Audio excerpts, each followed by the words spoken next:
pulse is like 190. Okay. So, there we go. Hey everybody, welcome to Slime Central. Today we have the most slimely appropriate guest, Purplatypus. And, well, why don't you go ahead and introduce yourself? Everyone knows who you are already. I am Purplatypus. I am the Dragon Quest tact content creator. If you don't know me, you don't play the game. Let's just leave it at that. No, but I don't know. Yeah, I'm Purplatypus. I make Dragon Quest tact videos as of the last little over a month. I don't make the best videos, but they're getting pretty good views, so I appreciate it.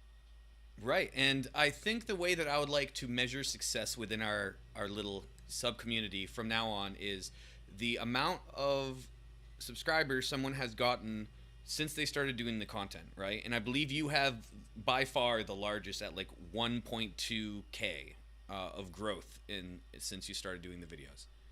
Yeah, I think I was rated at around 1,000 subscribers. So I was already monetized, but I was making about $10 a month on YouTube. Like that was what it put it as, was about $10 a month. And now it's up to like 180, and I've gotten about 2,300 subscribers right now. So we have 1.2, 1.3 thousand. Wow. You want to eat that pie, girlfriend? Or you want me to eat that pickle? Sorry, this is a Purplata lady interrupting the podcast. Okay, I'll eat the pickle, but I'm not going to eat it on the podcast. Yeah, you can have a bite of the pickle. We brought him here to eat pickles for our amusement. All right, I'm sorry. Yes, that is me. So is that how we're going to measure success? Well, how about we can measure it by a multiplier of like, because you've like doubled, tripled, right? Your subscribers. I've 10x'd. 10x. See, that's way better than me. I'm only at 2x. Yeah, but that's not how we're gonna measure it by the volume, because I like that. I like choosing the rules over here on my podcast. So you are the most successful Dragon Quest tact YouTuber we have, and you've been really kind to everybody, supportive, helped my channel grow. I'm pretty sure in one day after you dropped my name on your channel, I hit like 55 subscribers, which was like, I almost doubled my growth in one day or something like that. It was kind of bananas. Well, I hope I can continue that pattern for you. I'm not sure if I can, but you know, it's cool. You know, the fact that I'm quote unquote the biggest that the community has, I don't know what that says about the community. I'm at like 2,000 subs, and I've been working for years to get there. But you know what? We got what we got. That's right. And I mean, to be fair, I've been climbing the leaderboards for the entire time I've been playing this game. We just hit 76, I think I am right now in the rankings. And no matter where I've been in the rankings, at least half of the people that I see, I cannot read their names because it is from a different country. So I would dare say that the people who play this game that would even listen to an English, video or whatever, is much lower than the amount of people who play the game overall. Hey, I'd believe it. I don't even see. That's how you know that I'm ignorant. Like, I don't even have a high enough rank to see those people. I see all the, slime gods and all the people with pun names. No, I do like Slime God. He's actually going to come on the cast someday. All right. Awesome. So we're here to ask you the hard questions, all right? And we're going to open up, and we're not taking it easy on you, all right? So how many times have you been called Purplatypussy? How many times have I been called? Chelsea, how many times have I been called Purplatypussy? Purplatypussy. She says a couple. I say like at least a dozen. Like every time it comes up, like, what should we name our subscribers? Like, you should name the Purplatypussies. Every time, it just doesn't matter. That's the first thing that people come to is Purplatypussy. And you know what? Starting to stick. Kind of like it. It makes me feel bad because I've been watching your content. I like that you mentioned that you had about 1,000 when you started doing this. I was one of your first probably 100 subscribers within the Dragon Quest community because I saw it, I think, at like 1,100 when I subbed. So that's kind of interesting. And it took me until now, like right before the show, when I thought of this question. It's a write-in. So I have all my questions written, and then I kind of wrote it off in the margins because I was like, ooh. And then it turns out that everybody's thought of that, and it's not clever at all. So I have my two best friends, right? When I found out I was going to be called Purplatypus, like, aren't you going to be afraid people are going to call you Purplatypussy? I'm like, I guess. But I was thinking about being the the pussy, you know, if because that was my original thing is like is the plural for platypus pussy, so I was like Purplatypussy, but turns out it's platypi. It's not even doesn't even work. You just could have been Purplatypi. Well, on Dragon Quest Tact, I'm Purplatypoo because there wasn't enough letters for the last S, so I'm just Purplatypoo. Yeah, I'm glad that you can double up names and you can change your name whenever because Lolliot is taken very often because of the whole Death Note thing, so it's just very annoying to deal with. Is that true? Is Lolliet really taken that frequently? At least 50% of the time in every game I ever try to play. Yeah, I don't often have Lolliet. I mean, Death Note is arguably the best anime ever. Is this going to be an anime podcast? Hopefully. So, on the topic of your name, how did you come up with Purplatypussy? Purplatypus. I think it was 100% my girlfriend with like 10% input from me, right? Like, did you come up with Purplatypus? Yeah, she said it was my it's my favorite animal and my favorite color put together. And it just like Purplatypus, if you just add the wait, is it platypus? I just say Purplatypus now as like out of habit. But yeah, just like it's such a small change to the word platypus. You just add a PUR in the front. So I thought it was kind of clever, and it was my favorite color and favorite animal. Yet, even though it's platypus with just 3 letters in the beginning, no one knows how to say it or read it or spell it. Everyone's like Purplatypus or plat. Hey, what's up, Platypus? What's up? Yeah, but yeah, girlfriend. She's the brains behind the operation. Awesome. So your favorite animal is the platypus. God, it's hard to just not say it now that I've been conditioned. And then your favorite color is purple, and purple's my favorite color as well. So you know, where it works out. Maybe I should have been Purloliet. Purloliet? I don't know. That would have been a little Stanny, but I still like it. I would have approved. That's a reference to Eminem's Stan, by the way. Oh. I do. I wouldn't say I like the song. I listened to it a lot when I was younger. It's very messed up. Back when you were more edgy. Now you're a straight adult. Right. Back when I had my Eminem chain with the big E. I definitely had one of those. So is this your first gacha? I think the short answer is yes, but technically no. Like I've played Genshin Impact for like, I don't know, 2 weeks. I think I spent like $20 on it. Like I got like the battle pass or whatever because I was having a good time. And then I went like on a vacation where I couldn't play it on the computer. I had to play it on the phone. And basically I played it on the phone for 2 days, and then I realized like, oh my god, this is a chore and I hate every moment of it. I just felt like I had to keep up. But outside of like Genshin Impact for a couple weeks, I don't think I've spent money on a mobile game that I could recall. This is definitely my first real gacha where I'm actually dedicated, and I've played for more than a week or 2. All right. So when you jumped into this game, what did you know about Dragon Quest Tact? Did you know it was a gacha? Were you planning on spending money? Were you planning to make videos on this content before you played it, or was it just a happenstance? It's all kind of a happenstance. I knew what it was. I knew it was a gacha because my friend's like, hey, here's a new Dragon Quest mobile game coming out. And I'm like, oh, mobile game, it's probably a gacha because that's like 80% of the mobile game market. And so I looked at it, I was like, okay, it's going to be like a gacha, but it's fun tactic. So I'm going to download it and play it just because I like Dragon Quest. I played the other Dragon Quest one for like 3 days, but it just didn't click with me. I'm much more of like I like Pokemon, so I like collecting. And so the idea of collecting cool monsters was like fun to me. I didn't plan on making content at all, and I didn't know if I would stick with it, so I didn't plan on spending money. But eventually, it just like my friend was like, "Well, you're liking it," because I would talk about it after a few days or like a week, and he's like, "You should, just make a video on it." I was like, "You know what? I'll just make a video, just see how it works. Like I could beat this EX boss with my team, see how it did, and it did like 10 times better than my normal videos have been doing." And I was like, "Okay, this is it literally went from like I was creating daily one step from Eden videos." To then I released that video, and then I released like one more Eden video, and then it was a pure just straight shift. I was like, boom, I am on the Dragon Quest Tact train now. Daily videos from that moment forward. Good, because that plays well into my next question, because I haven't really looked back through your video history because I'm not interested in anything that isn't Dragon Quest Tact. But so you went straight from Eden into this game because first of all, I want to know more about Eden. Tell me what Eden was and how you got into it and how your channel grew over time, and then I'll ask my follow-up question. Got it. So the basic history of my channel, going back, give you the quick rundown, is it started as just kind of an export for me to put my streams, and I only cared about streaming long JRPGs. So I streamed Dragon Quest 11, I streamed like Final Fantasy 9, 8, 10, all on my channel. But eventually I just kind of like, it wasn't really working, so I decided I'm going to put a little more effort into YouTube instead, and I shifted to like card games, because card games is my big thing for a long time. So I started playing Magic the Gathering, I played some Hearthstone, I played some Legends of Runeterra on the channel, but they weren't really clicking. I wasn't having a really good success on it. It's kind of a hard market to break into, so I kind of shifted. I just, basically what I do is I experiment. When it doesn't work, I would move on.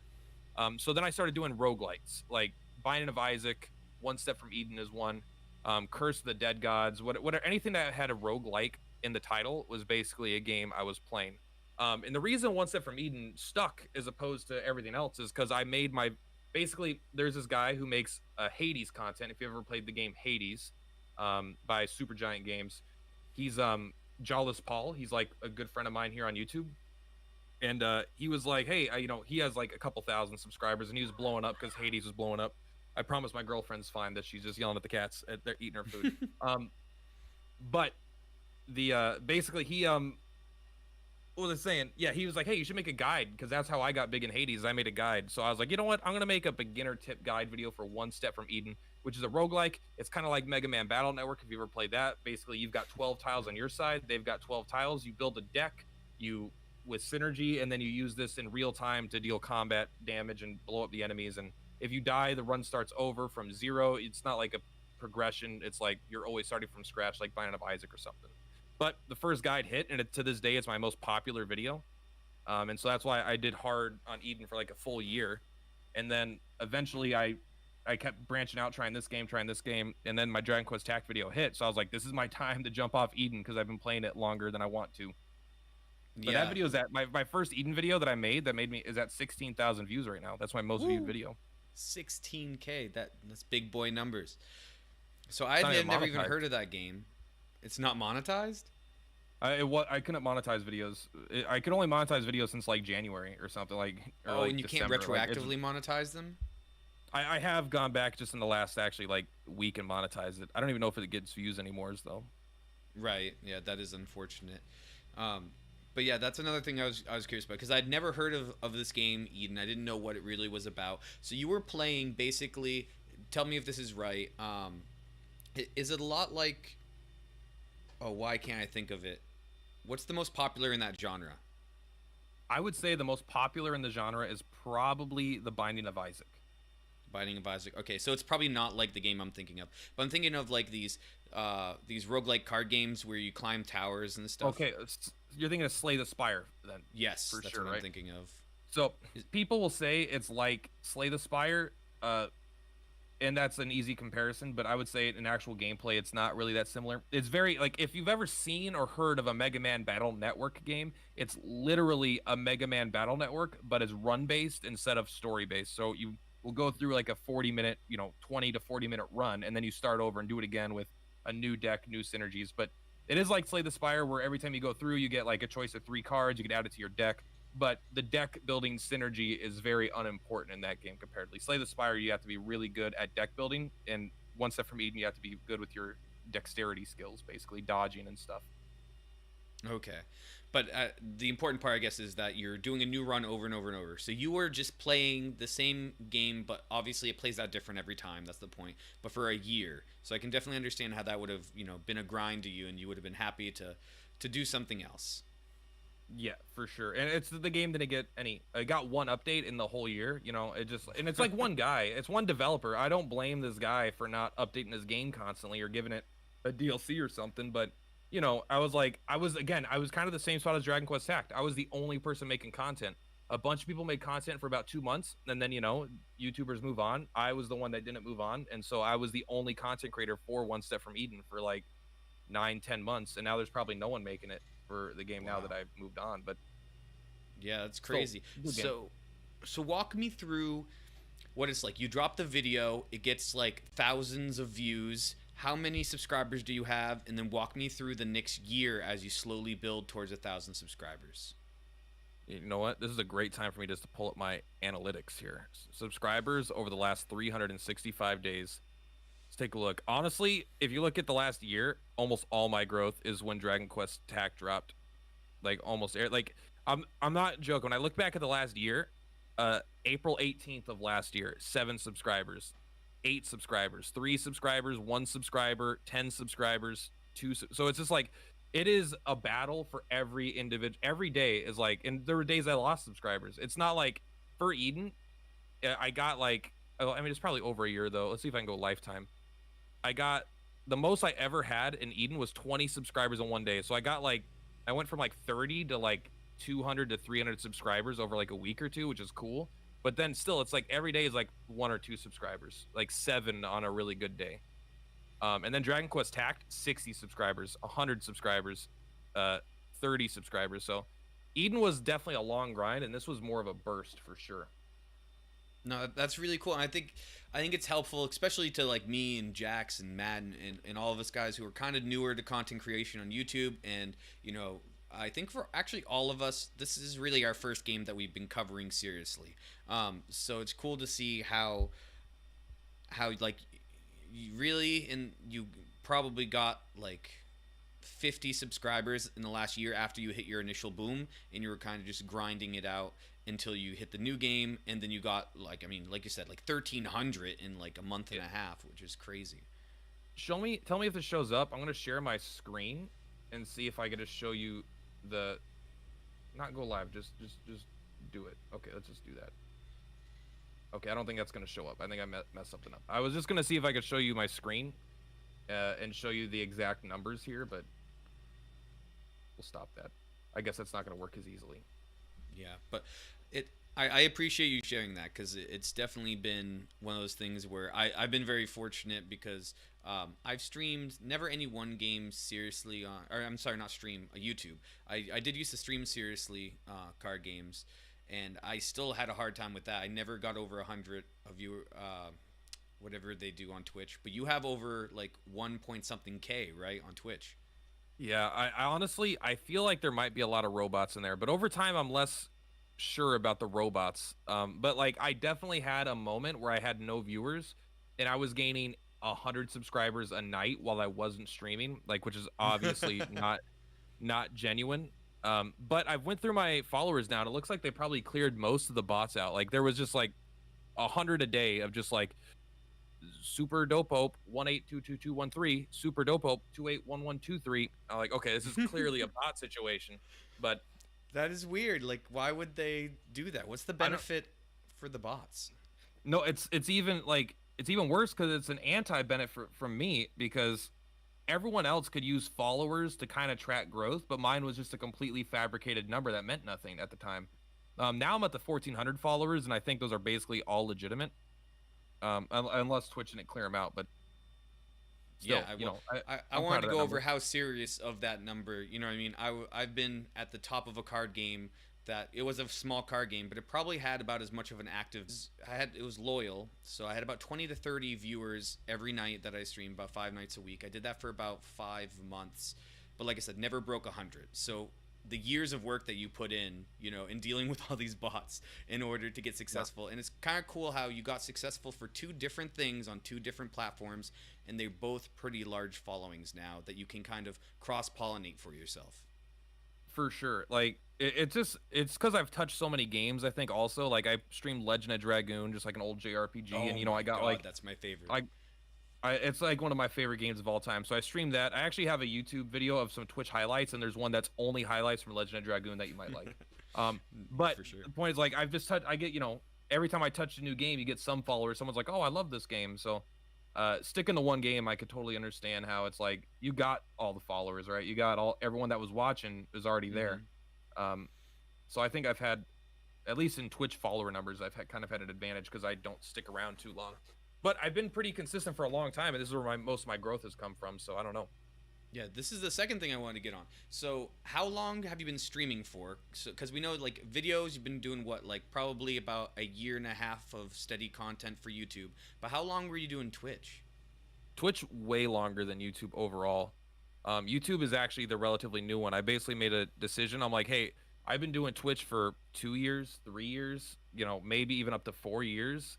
And it just zero growth, absolutely zero, you know, average of 4 or less viewers a night. And I was like, you know what, if I want this Twitch thing to work, which is kind of more my goal, like I would love to be able to stream, I have to, I'm only going to make it work if I go to YouTube and make my YouTube popular and then get people to come over from YouTube to Twitch. Otherwise, it just doesn't work. It looks like my first stream was like March 2nd in like 2017, I think. So Wow. So basically 4 years.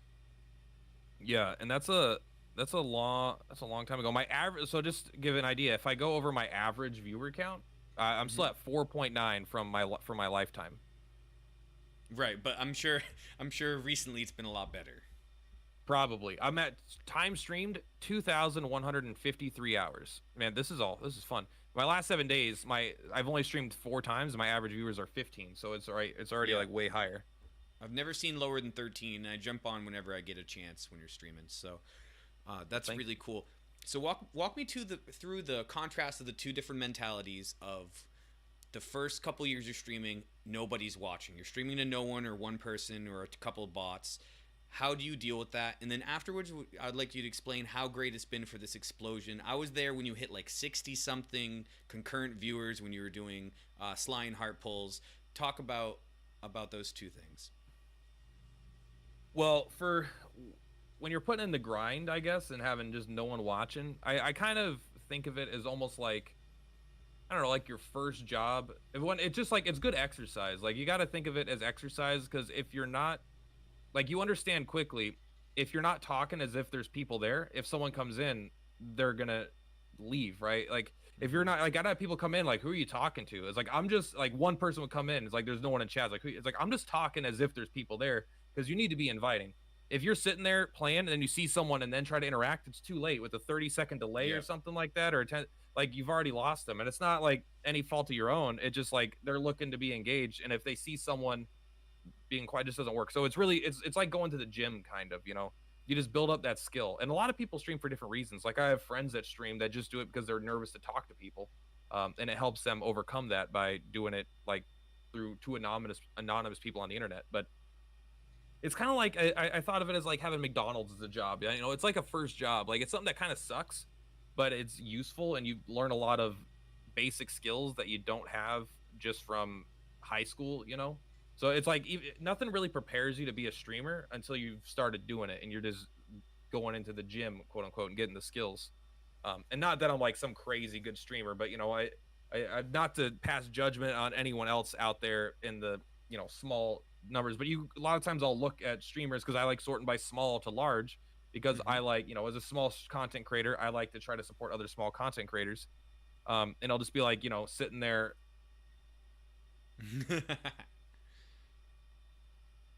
Hey, or like your whole appeal. This is why, like, I can talk about this forever because I've been doing it for a while, but like, your whole appeal as a small content creator is that you could respond to everybody. That is really, like, maybe you're really funny and people like you as that, but one of the biggest advantages you have is that you see a comment, you can respond to it. When they go into Ninja or they go into Kripparrian, there's 1,000. They might see 1 out of 100 of your messages, if that, and they'll probably read it in their head, not even say it out loud or anything like that. So, like, it's so important to be plugged in as a content creator when you're small, because that's what people are looking for. They're looking for the engagement. Otherwise, they would go watch a television show of a professionally, you know, with a lot of, you know, these big streamers that aren't going to read your comments and they're just going to put on a show. And that's why I people ask sometimes to do like co-op like streams or something, and I've had like, why don't you stream with your friends? It'll be fun. It's because when you're in a call with someone like that, and you can't pay attention to both that and the chat at the same time without being rude to one or the other. And because you're so about chat interaction, it just makes co-op stuff live on stream really difficult until you hit a certain size, I feel like, where you could realistically ignore chat, you know. No, that's I guess great that's information. That's a rambly way to answer the first part of the question. The second one is basically, what's it like now, I guess, right? Is yeah, like, how has it been dealing with that grind for years, and all of a sudden, like, you have this level of success? How does that feel? So if it feels good, but more than feeling good, it honestly is like an imposter syndrome kind of thing. Mm. I'm like, my content isn't good enough for the views that it's getting. People are going to realize that it's not as good, so I'm going to start losing viewers because interest in me and the game are going to dwindle. And it's like I don't deserve it, and it's not sustainable. Like that's like I don't even have like my income reliant on the income I get here, but I already kind of understand like what bigger content creators go through. Like when you have a job that has like a business and there's either taxes are paying for this business and you work at that thing like a government job that's stable, or I work at a bank that does home loans. Like it feels like your income and you're built on like you're built on stone. You've got a good foundation. But when you're like creating content and people are giving you money, it feels so I don't like vapor. It's not real. It's like this is just people deciding to give their time to me. There's nothing to stop people from stopping giving their time to me, in which it all just like is like sand. It feels like a foundation built on sand. So I'm kind of like mostly dealing with that. I'm like, it doesn't feel deserved, but people tell me they like it. People tell me it's good. And so it feels really good that people like what I'm doing, even if I don't fully understand why they like it as much as they do, if that makes sense. No, that makes a lot of sense. And I can tell you have an imposter syndrome, and it's good and it's bad. Like it sucks for you to have to deal with that, but it doesn't affect any of us. It's actually a really good thing for all of us. It's great for like other content creators because you're such a humble person and a welcoming person, and you still don't feel like you're a big creator, which is great. You know what I mean? So it makes it so I can come on this call and be very comfortable with you, even though I haven't talked to you a ton. I mean, I've talked to you definitely in messages and stuff, but there's no reason for me to believe, as somebody who had like 22 subscribers a month ago, like that you would take me as a serious like equal. But you treat everyone like they're equals, and I think that's great for your image because your entire persona and the reason people like you isn't because of the quality production of your content. It's because of the genuine nature of your content and your character. That's very nice because I definitely don't focus on the production values over here at Purplatypus Incorporated. Actually, I have a business license now on the wall. It's Purplatypus Games, officially is my sole proprietorship. Ooh. So that's is that like a legal thing, or is that like... It is. It's legal. In order to open a business bank account, I had to get a business license through the government. So now I have a sole proprietorship business license. So that way, because I'm going to have to pay taxes on the income that I've received now. Oh, so, yeah. See, things I've never had to worry about. Fun. I've just recently not even had to worry about it, but I've had to address it at the very least. But yeah, I couldn't imagine what it would be like to, like, I don't want to be like, I'm so fucking humble. You guys don't know how humble I am. You would be, I'm so modest. You'd be humbled by my modesty. But like I've known people that would be like, I'm the biggest here. Why the hell wasn't I on the first podcast? Oh, Jax, I'm sorry. How many subscribers does he have? Okay. Let's whip them out, guys. Whip out your numbers. But yeah, like, dude, everyone isn't equal. I'm just a guy with a microphone, and which is, I think, clearly obvious. Just kind of making it up as I go. Anyone that subscriber number doesn't equate to quality content. Like, there's obviously some correlation if you're gonna take averages. Like, people with 2 million subscribers have really high production values, and people with 20 subscribers, probably don't, and they probably don't speak the language as clearly as you would like them to for the content you're trying to consume. But like, for the most part, I just watched a YouTube channel today. There was like a reaction channel. I like watching some reaction channels sometimes. It was like insanely high production quality. It was like 700 subscribers. Like, and I thought they would have 100,000 plus. It's like everyone really is on equal footing as long as the content's on equal footing. It's not about some arbitrary number, in my opinion. If I like the content, absolutely. I like the content. And the funny thing is, I asked you second. I put out like 4 messages to people at the same time, and you just got back to me after Jax got back to me. So like that shows the ordering of who went first is because I was like, oh, I want to start a podcast. Because I got a job. I got punished. Okay. Right, because Jax doesn't work. But no, dude, that guy. I don't know what he does for a job, but I bet he's making more than me. I don't want to gossip about other people's income, but.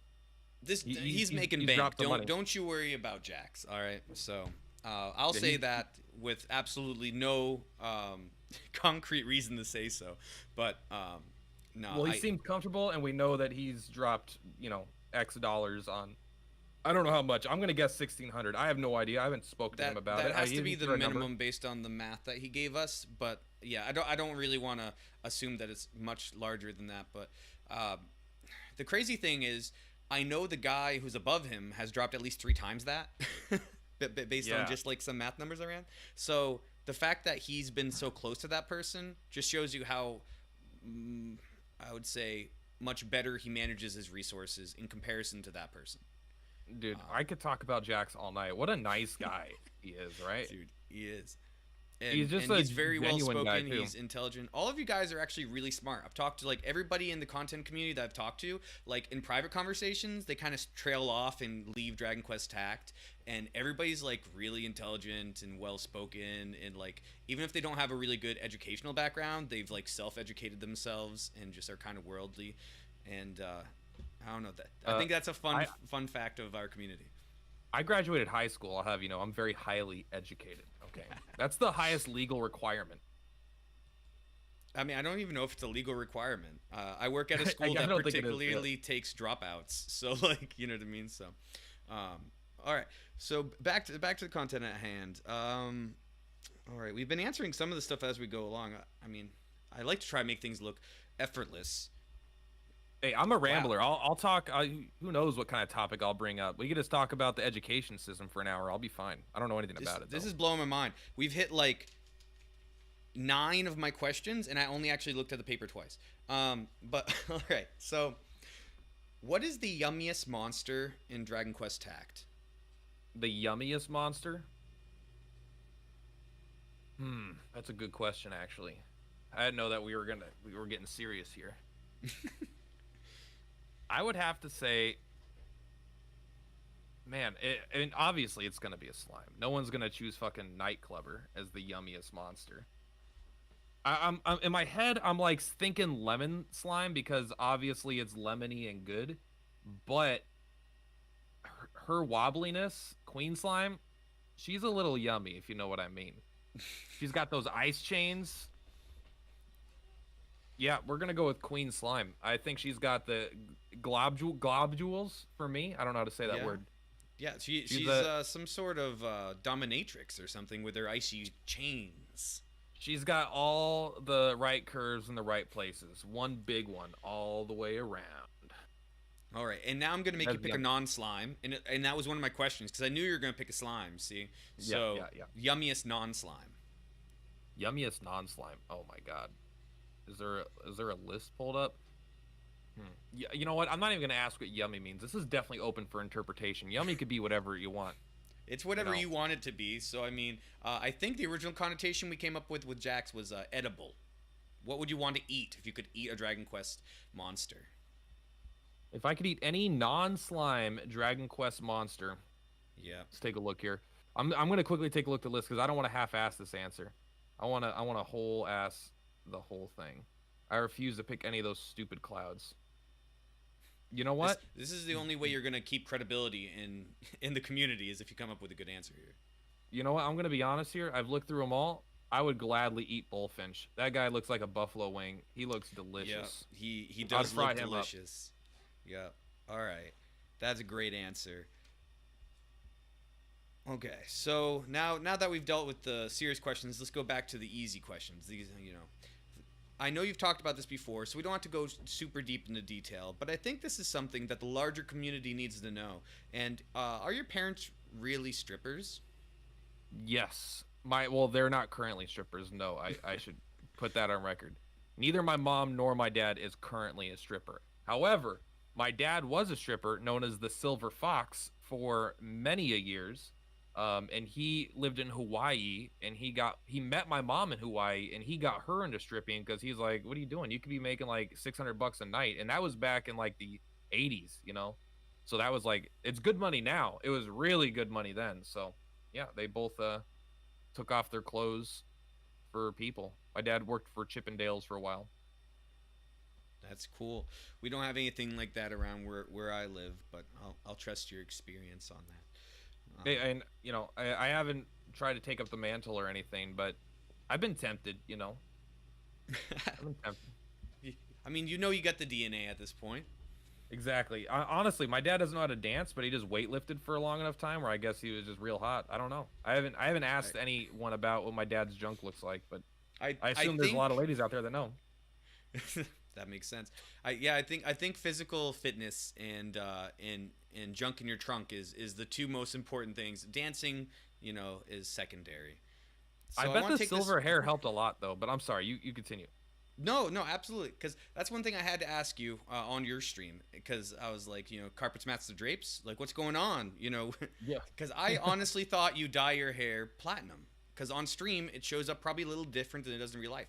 But it looks like you dye it platinum, and it looks like you do one of those. I don't know, like what you call it, but it's where like some of the hair is one color and some's a different color. You know what I mean? Like the fancy Like a stuff. like a fade or something. It might look like the secret is I'm not gonna take my headphones off because I won't be able to hear you. But it's like I actually do nothing. I don't put any effort in at all. That's the Yeah. secret. I wash my hair with body wash, and that's the extent of my routine. But no, with the headphones, it just looks really good. And the thing is, when you nod your head, it changes which parts are dark because of the way the You're light right. hits it. So I don't know. That's one of the first things I noticed about your aesthetic is I was like, people love beards, and I don't mean like little beards like mine. This is so people don't call me Toby Maguire, which just happened. Somebody ruined it. I was never gonna mention it on a video, but then somebody called me freaking. They were like, "Why is Toby Maguire making YouTube videos about Dragon Quest Tech?" So that just happened today. So, but You that's gotta why I grow have the beard even longer now. I don't think I'm allowed to. My partner won't allow that. But Uh, so you have this great luscious beard, and then you have the contrast with the silver hair, and that was one of the first things where I was like, you know what, this is a cool dude.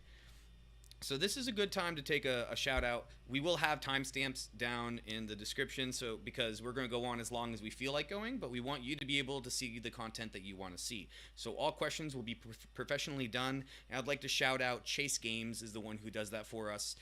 He volunteered. So if you want to go ahead and find Chase Games and follow him, he's making Dragon Quest videos for the last week, and his content and his setup has gone exponentially better to the point where he has a better setup than I have now. So your audio is sounding great today, by the way. I like it.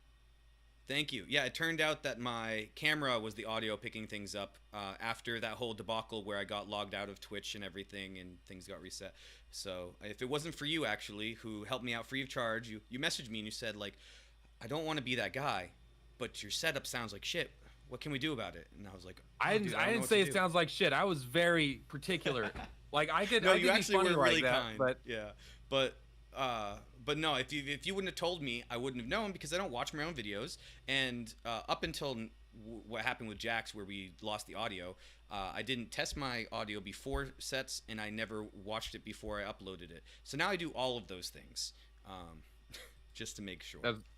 that's good because like it's. I've had a lot of issues like that where I stream for 45 minutes muted or something, right? Like it just like that's part of content creation. Audio is really hard because you can't really test the recording while you're doing it.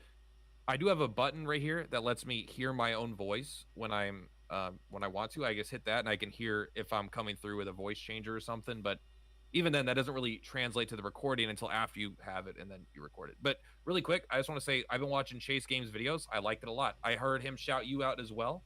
And you know what? It just shows that this community is tight. Yeah, it's awesome. He actually, I don't want to take credit, but I absolutely will. I'm the most brutal, narcissistic person in the community, and I like to think I'm a pretty decent guy. But Chase and me were talking outside of, within the game, just about stuff because we got connected because he was watching the channel and stuff. And he asked me if I ever need help with anything, just to let him know. And I was like, I guess, like, thanks, what I mean? But I can't just ask somebody for help with stuff. And I also wouldn't know what to ask for help with. So he was talking and stuff, and he was telling me video ideas. He was like, you should do this, this, this. I was like, man, why don't you just make that? Like, you have all these great ideas.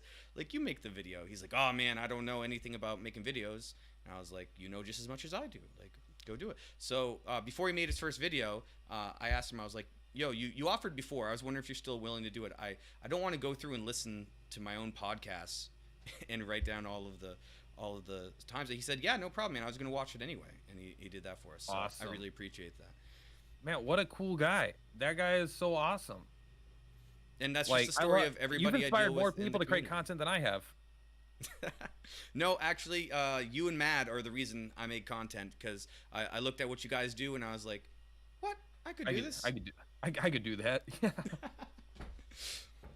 No, my biggest issue is that you are intimidating because you make guides, and guides are a lot of work when you do like free to play stuff. You have to put so many resources into these units, and you have to figure out which ones are the right ones, and then rank them up, and then get their abilities up to +7, and then play the fight until 2 in the morning to make your video on time. Like, I was like, I can't do that. The fight guides are definitely the hardest. Like unit reviews, that's like walk in the park. I just got to give my opinion, you know, and I like doing them. They're fun. But I just have to read the stats and say what I think about it. And that takes like, it's a 10-minute recording that takes like 12 minutes, you know? A fight video, you know, sometimes it'll be like, oh, I want to use this unit in a video. For the next 3 days, I'm going to level it, you know, as much as I can or something like that. Like the videos itself don't take that long, but there is a lot of prep work that goes into guides. Like a lot of my resources are already tied up in things. Yeah, absolutely. So that was one thing that kind of made me, you know, not want to jump into it, because I was like, in order to get views, you need to make guide videos, and I don't want to make guide videos because I'm lazy. And then by watching Mad's content, I started to get more ideas of ways to make content that didn't particularly mean guides. So I definitely credit you two for my inspiration to start making the channel. Yeah. I think Mad is the OG, right? I think he's the original content creator for this game that I've seen. I swear I was one of his first freaking like subscribers. Like, I was way up there. Like, look at, I got nothing but love for Mad in the entire world. In fact, I'm not even gonna say anything bad. But like when I started making videos, people were I feel like he has gotten a bad rap because, you know, he comes off as maybe a guy that's a little sleepy sometimes. I'll admit. Yeah. But like his content is so quality and he's so good. And honestly, I think that's like part of his shtick that's I find charming and I really like. I like his presentation as well. I don't know. I just shout out to Matt. He's like the OG. Without him, who knows if any of us would be making content, you know? And for this game anyway. I'm not as positive as you. You're the most positive person I know. I've never heard you say anything bad about anybody. As with Mad, when I first started seeing Mad stuff, he almost broke my eardrum with his howl one time, like one of his first videos. Because like I said, I was one of like the first freaking subscribers, and his audio was so quiet, and I was like, oh, jack this stuff up. I listened to everything with headphones, and he was, oh, it's just freaking Plat. I threw the shit across the room. And then I commented, and I was like, dude, you got to do something about that. And then people start telling me they can't hear me, and I start figuring out, man, audio is harder than I thought. Like, I was clowning on this guy for his audio. Audio is harder than I thought. But one thing I will say about him, and I have never seen in the comments anybody say anything about him being sleepy or whatever. Like, people haven't been mean, that's for sure. Is he's brought more energy and more of his personality to the videos with the more subscribers he's gotten. In his recent videos, I really think he's like finding his niche where I don't want him to have your personality, right? I want Mad to have his personality, but I also want him to seem happy about making the videos. And I think he's found that kind of balance in especially the last 3 videos. I think I've really liked those ones. I agree a lot. Like there's a difference between having like a persona that's like monotone and kind of like, hey guys, we're all here, like that, because I know there's like a Mad Season Cow makes World of Warcraft videos. He's got a very much that kind of like robot-y kind of style, but he seems really excited about making the video still. It's kind of a hard balance to do, but if you don't seem happy about it, it definitely comes off wrong and unexciting. But if you come off like positive about it, it's just like a really fun shtick that I think really works. Yeah, so I think where he ended up with it, and like, I mean, I've been all over the place with my content. I had my audio horrible, and then I got good audio for a little bit, and then my audio dropped off again, and now we're back for now. But I just think he's had this like steady up tilt of just quality and personality, and I'm really excited to see where he goes moving forward. I haven't seen his units in a lot of videos recently, so I noticed that he was rank 18 on his video he put out today. So I didn't even realize he's not a hardcore player. I thought he was like putting in hours and hours, but whenever I go to his stream, because I like to support over there too, he's usually playing like 2 other games. So I think he plays a lot of different games at once and just makes Dragon Quest content because he seems to really like the franchise. Yeah, I hope to get it. I hope you get him on here for sure because I'm interested to hear more about him because he's the one that is, I don't want to say most like most cut off. I don't know. He's just not as interactive in like the Discord or the chats or he's Hmm. more kind of doing his own thing. But he's improving. Um, he plays the game, apparently really well. He's got a lot of stuff. His videos are just, I think, they're like kind of like your videos in the sense that like I feel like it's a content creator's content creator. Like you make a lot of videos that are about more meta stuff, things that are more, I try to make things that are for like the anyone that could pick up a phone, a 4-year-old. I'm hoping to be able to help clear content. But like my content isn't that helpful to me because obviously I make it, but even my style of content isn't necessarily helpful to me because I'll figure that stuff out because that's what I like to do. But like when things I don't spend time on is like how, like what is the meta, how does this system work, how does this system work, that's kind of stuff. I like having content creators that do more advanced stuff like that, that I can watch and get value from. And Mad, I think, is one of those. He's really good. He just knows everything that's going to happen 3 months before it happens. Yeah. He seems like he's a very good researcher and he puts a lot of time and effort into looking at things that are coming and then breaking those down into digestible things. He started making his own slides for videos, right?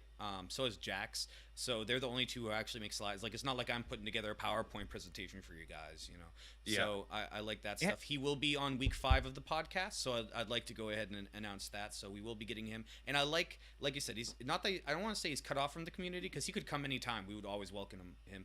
For sure. But he's like a mystery, right? He's like the Keanu Reeves of our community where we don't know anything about him other than the contextual stuff I've gotten from his videos. He definitely has children, right? From the stuff in the background. He definitely likes slimes, right? Because his goose. He likes werewolves because there's a werewolf in his banner, right? So I'm putting these pieces together. I'm like, what is he actually really like to talk to? And we're going to find that out. He's like the opposite of me in a lot of ways, like the inverse of me as a content creator. Like I'm just like my parents are strippers, I just like you got all the information about me out there. I'm spitting facts about myself left and right, and so it is. Plus I play one gacha, he plays like 7, and he announced that he's gonna play a new one, the new Disgaea one when that comes out. So I'm gonna check that out just to support. I want to see what it's like and stuff, but. No, absolutely. I don't know how he has time for it all. My goodness. Yeah, and he plays this game that's like RuneScape. It's called like Ravenfall, and he is farming that on his Twitch channel like 24/7. So he's also putting a lot of effort into that game as well. So he's got his hands in a lot of baskets. He may end up leaving us at some point for one of these other games and becoming big in that game if he brings this level of content creation to a different game. For sure. Well, luckily we're the only ones that's got him right now. He's only making Dragon Quest TAC content and some general gacha content. He had a great video about how to not spend too much on gachas and stuff. Just general advice for people that could use it. Yeah, that was my favorite video he made. What is your favorite non-S unit? Oh my, it's not even close. It's my favorite unit of the game is a non-S unit, and that's King Bubble Slime. All right. King Bubble Slime forever. That guy makes the impossible possible. He's the messiah of Dragon Quest TAC. Okay, then what is your favorite non-slime unit? Oh my god. What's with all these bullcrap questions? Just the media trying to. Okay, let me look. That's right. Honestly, I have to ask the questions that people want to know. Oh my god, favorite non-S unit? It's got to be something that I have leveled up. You know what? I'm a pretty big fan of Mucifer. Mucifer is just kind of like I don't like him in the games that much, but in this like I didn't like his model that much for a long time, but now like in this game I think his name is funny. It's a Cal Lucifer, right? That's obviously just funny. And he's honestly just kind of a baller on a budget, man. That guy just does damage. He kills stuff. Ooh, you know what? Mucifer or Wackalite, because Wackalite does sound like a masturbation joke, and I think that's really funny. I've never thought of that. All right, so with really? Lucifer, there's two things I have to put out there. One is I don't remember his name off the top of my head, but the guy on Reddit who's doing no pulls, right? He's doing nothing but using farmable units in the game to clear content. He is free finally to play gotten week whatever 20. Yes, he's finally gotten a 5-heart Mucifer. So I thought that was an interesting. That happened yesterday, I think. And then the other thing is I can't remember his name, and I apologize. But some guy on Discord makes a bunch of funny memes It starts with a V, and I can't pronounce the word, but he has the dog that's on fire drinking the coffee, right? That's his picture. So if you ever see him around, he makes some funny memes. And he made like 5 Mucifer memes, either today or yesterday. And one is like him like farting or whatever. Like what he did is when they're dancing on the screen and doing the stuff, he just takes screenshots and then he'll just like make stuff. It's hilarious. Where does he post them? Is there a meme section? No, he posts them in regular. So like you just have to be on when it happens, and I'm on there too much. It's just art. You got to be there at the right time.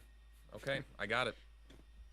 He did post, I think, one to Reddit. I'm not sure if that was him actually, but did you see the one where King Bubble Slime got hit and he looked like an erection? Oh my! I haven't seen like any memes. I need to really dive into this because I love memes, especially Dragon Quest Tact memes. That sounds awesome. This game seems pretty memeable because, like, if you take the right screenshots with some of these characters on the home screen when they move around, they're doing ridiculous things. Oh my god, do you see the star me of Emperor Slime? He just like becomes like 9 points and spins super fast like a weirdo. The units are all I love how animated they are. This game has got like, for a gacha game, this game is so weird, like in so many ways. Like there's no ads. Like I don't get pop-ups for ads.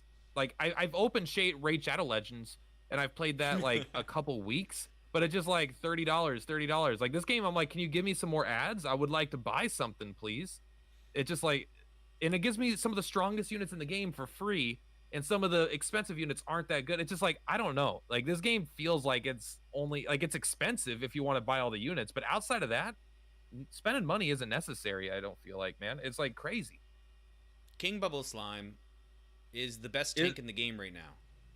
I truly believe that in my heart. I don't believe it in my brain, but I believe it in my heart. I believe it in my brain. Listen, the guy, like he's not the damage dealer in some fights that he can be, but man, he's the cheese king, man. That guy is just made of cheese. He's made of cheese and HP. Like tell me right now. Is there a better tank? Clubber? I don't know. Would you rather have a clubber, like a 0 heart clubber at level 100? No. Maybe like, yeah, what I want, there's I've some got one. fights I can tell you the answer is no. I might want Green Dragon in some fights where they have Sizz weakness, because Green Dragon can do like 400 damage a turn or something crazy. I have a level 10 Inferno. But yeah, King Bubble Slime is my favorite unit in the game for sure. I don't even know the other S tanks. Like I guess Metal Dragon, but nobody likes him. I don't know if he's good or not. Queen Slime is tanky-ish, I think. Okay. Great Troll. Great Troll's not really a tank. He does more damage than he does tankiness. Yeah, I don't know. I mean, King Bubble Slime he fits into basically every team. I mean, so there could be better tanks in the sense of like a unit with like selflessness, or the Leroy. You know, like they could be better at actually protecting units. But as far as just taking hits all day, King Bubble Slime is basically the best there is. Yeah. Right. Well, the way I look at it is he's the best all-around tank in the most situations. There's always going to be specific situations where you need selflessness, and then you're going to need, like, you know, Leroy if it's a really long fight. If it's a shorter fight, you'll need Brick Boy. And 100%. Yeah, like then, almost the opposite. Like you said, Jax always says build to the map, and I feel like King Bubble Slime is almost the opposite. He's just kind of always good. You know, he's like a unit that's good in every map for the most part. Yeah, absolutely. Fantastic analysis on Bubble Slime, King Bubble Slime. #1 unit. How much have you spent on the game? The people want to know raw numbers. Nobody's been brave enough on the podcast yet to give raw numbers, but you're calling out Jax. This is #2, right? This is the second podcast. People might not be watching this in order. I'm gonna have the VOD just in a playlist so everybody can see every episode. But yeah. Let me do a genuine guess. Let me think. I did 200 polls for Sly and Heart and 100 polls for the unit before that. What a Queen Slime. Mm-hmm. It was 130 polls, but I think 20, maybe 120. 20 of it was tact points, and so 100 of it is probably paid. So I've probably done 300 paid polls, but about half of that, a little less than half of that, is paid for by Twitch chat directly. But right, what is we just want to know the total number. Yeah. 300 paid pulls is going to be about 600. Okay, so I've probably spent 2 to 400. So I'm gonna go with 400. 600 is gonna be my highest high guess, but I'll say probably 400 bucks is my guess. Okay. Very cool. I appreciate your open and candidness. Yeah, I mean, I don't care. As long as my girlfriend's not watching, I don't give a shit, bro. Yeah, luckily mine doesn't. So I can say that I am almost as high as you. I'm just like maybe $100 my short. money. I earn the money. I can do what I want with it. Fuck my family. No, I'm joking. Right, I'm very responsible. It's definitely free money, or it's not free. It's entertainment money. I've talked about I'm only allowed to spend money that I make off of my investments on stuff like this. So all of the money has been money that I've earned from gambling outside of the Gacha system. I got this great excuse. I'm like, hey, girlfriend, I'm building a business. All right, it's gonna cost money to build a business. So she's never even questioned me like she doesn't. She trusts me. But also like, it's I have made money from YouTube. It hasn't covered it. I'm still in the hole, but whatever. I could lie and say, because the biggest thing is my son pumps me up way more than I do. Like, he likes to get on and look at my stats of how many views. He's like, 4,000 people have watched your videos? And I was like, well, I mean, I guess if you accumulate all of the views, yes. Like, he's like, Dad's famous. Yeah, that's super famous. What do you want so your channel, cool, man? No, oh, yeah, go ahead, man. I was saying, doing something like having a son that's like into it and is like proud and excited. That's gotta feel cool and good. You're connecting to them in a way that like dads used to connect to their sons when they played like sports or something, but now no one cares about sports. And so now it's like, content creation is what a lot of kids watch, Minecraft videos and whatnot. And being a part of that, even small, like it's got to feel cool because it's this thing that isn't real, but is now kind of brought into reality for them. For sure. And I'll never be able to bring my twin girls on stream because I'm not allowed to. But we watch my videos on my living room TV sometimes, and all three of the kids just love it. They're like, he's on the TV, got to be famous. Like, so I appreciate that. That's the best. Cherish it now because I'm sure one day they'll be like, Dad's a dork, Oh, yeah, for sure. And my son wants to be a content creator. He just doesn't know it yet. But he's always, like, if he plays a game, he's always trying to get everybody to watch him around the house. He's like, come watch me play, watch how good I am at this obby. And I'm like, I don't want to watch you play the obby. That's right. It's like, hey, you got to have notifications if you want me to follow, all right? No, for sure. And I'll probably get him started streaming here in the next year or two. I think once you hit double digits, maybe you can give it a try. Get his hours in streaming to no one, right? Let's get those out of the way early. Exactly. Again, it's just being in the gym. Like they may not need a shitty first-time job at McDonald's to learn people skills if they start streaming at a younger age. The one thing you're fantastic at is, and you kind of stated that, is it doesn't matter how many people are watching or whatever. When you turn on your personality, like who you are as a streamer, like it's on, it's flowing. There's never silence. You keep it going. You know what I mean? Yeah, it's. My friend had actually asked me, he's like, how do you talk the whole time? I'm like, dude, it's just easy. I just want to talk. But like, if the camera was off right now, I'd be sitting here. I wouldn't be talking to myself like a fucking psycho. I'd be sitting here, playing Magic Legends that just came out today that I'm excited to play later. Oh, I hate to tell you, it's garbage. You don't know, all right? Noxus said it's good. He's a content creator. Did Noxus say it was good? Oh, Merchant said it was garbage. A content creator he actually was a developer on a game that I was really good at. Hey, I know Merchant well because I play Magic the Gathering, and he also really likes Legend of Runeterra. And then I follow I follow everyone that's ever touched Magic the Gathering. I follow. I did watch Noxus way back in the day because Gwent was a big game I loved, right? And he was invited to the Gwent Invitational with Life Coach. Oh, so you must be a guy. You must have watched Swim Stream, huh? Oh yeah, actually, me and Swim were good friends before he got famous. Dude, that's so cool because he got super famous and then he moved to Runeterra and he like went behind for sure. Well, he went to Artifact first, and then he had a podcast for Artifact and stuff, and then Artifact just went, and it went fucking nowhere. I love that game. That game, I thought it was fun. I was one of the 30 people in the entire Steam servers that thought that game was perfect how it was. but obviously I'm an idiot and I don't know anything. I don't know how many viewers and stuff he has now, but I think I was his 96th YouTube person. Damn, you're And an early swim guy. I think he's got to be close to like 100K now. He's pretty big. I always felt like his camera was zoomed in too far. I was like, I see too much of his face, not enough of anything else.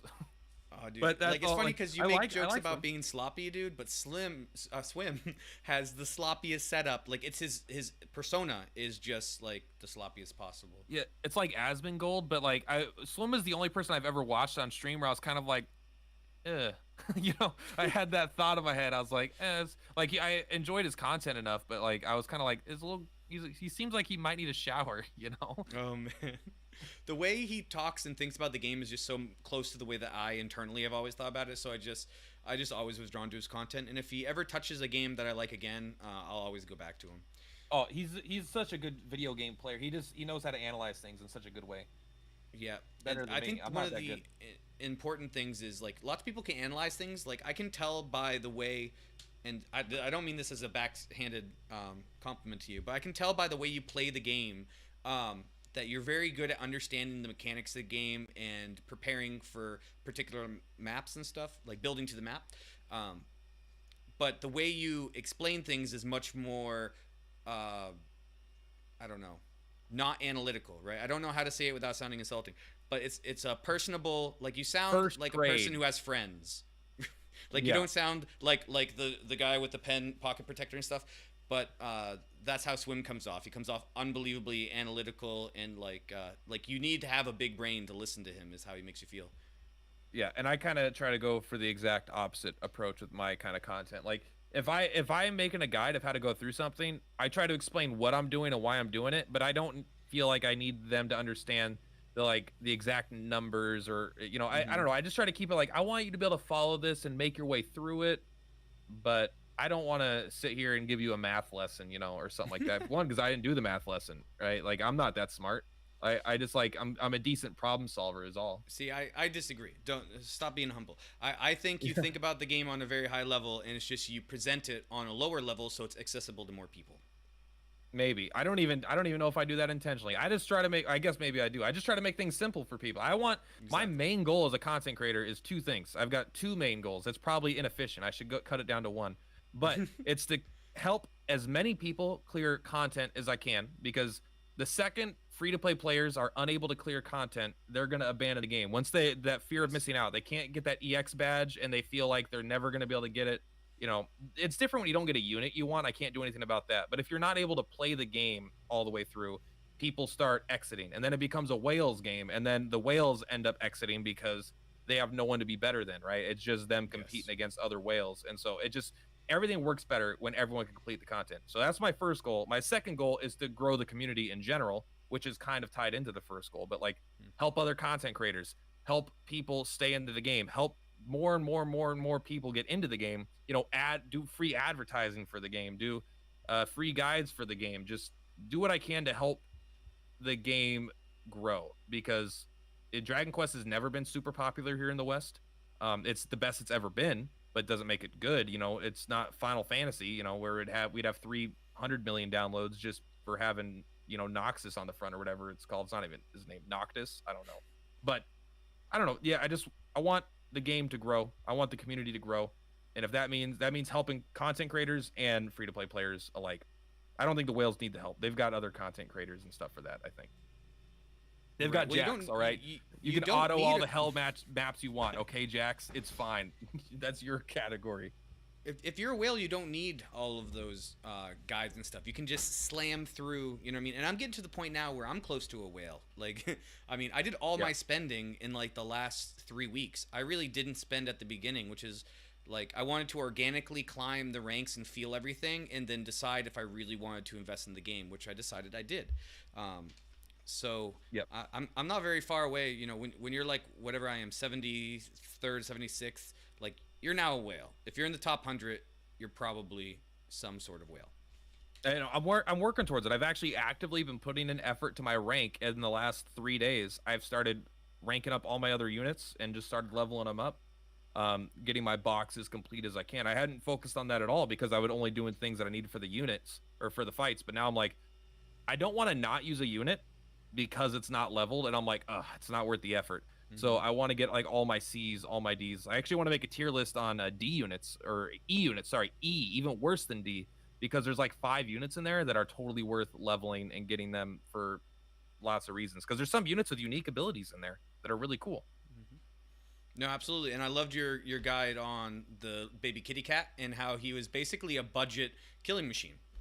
Yeah, he freaking is. That was today's video, I think, too. I don't know. That's like I hear people talk about all kinds of units, but like honestly, one of the most disheartening things is every time I'm on Discord and someone comes in, they're like, "Hey, how do I beat this fight? I'm using Killing Machine, I'm using White King, I'm using Dragon Lord, and I'm using Dragon Lord True Form, and I've got like yeah, well, just like I don't like it's fine. Like I understand people need help, but people, I don't know if it's because of other gacha games. It's very possible, but it's like people don't equate that S's don't make them the best for a situation.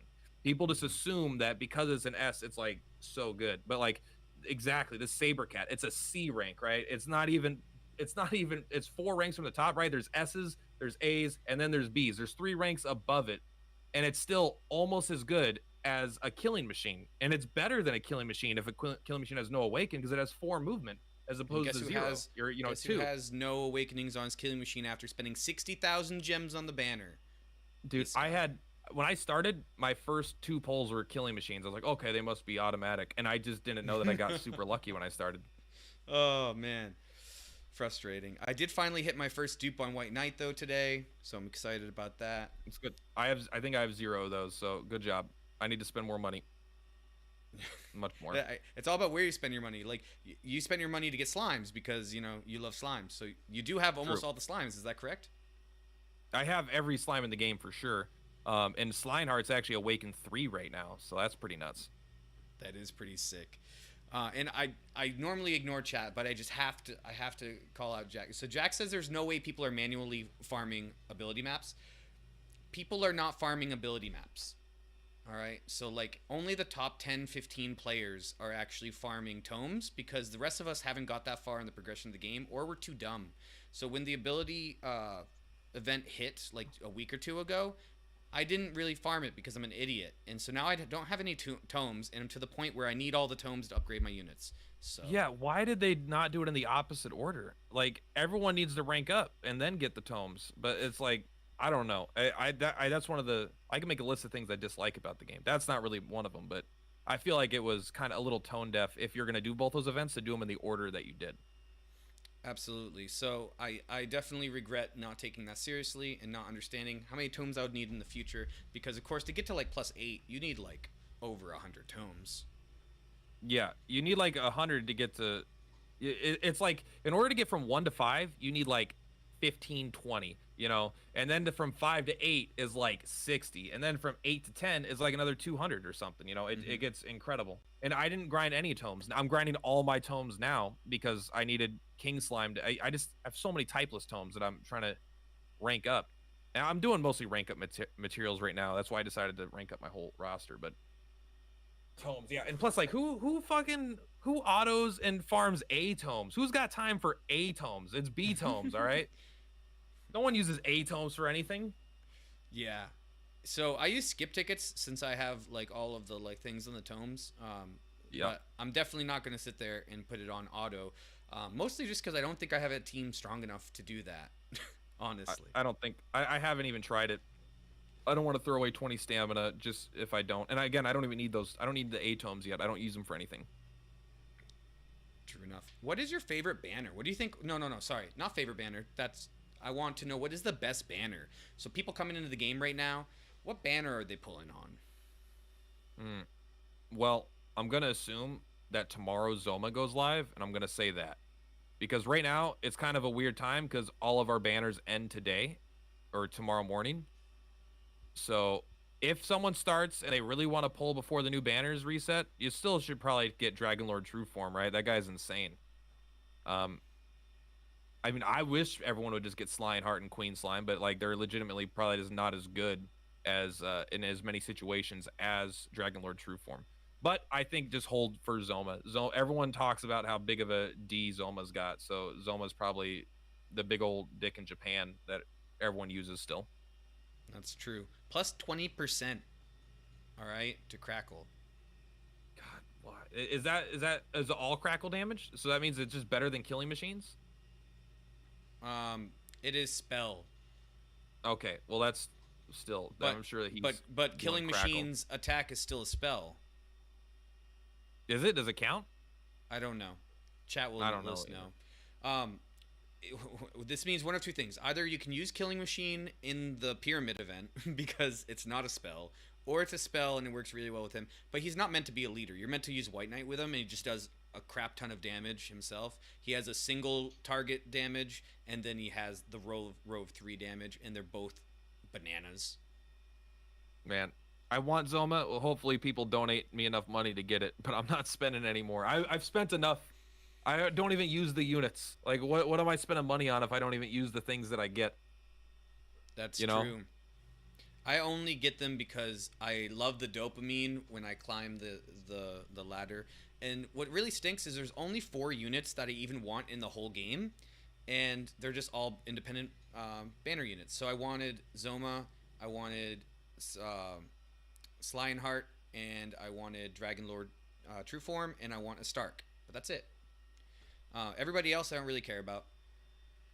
Hey, I get it. Although you're wrong to not want Queen Slime. Queen Slime is the most yummy monster in Dragon Quest Tact. The most yummy. Killing Machine is a physical attack, so I guess that doesn't count as a spell. Okay, so he will be usable, I guess, in the Pyramid. Yeah, he's a. I don't even know what the Pyramid is. I haven't looked at anything into this event. I kind of like keeping everything like.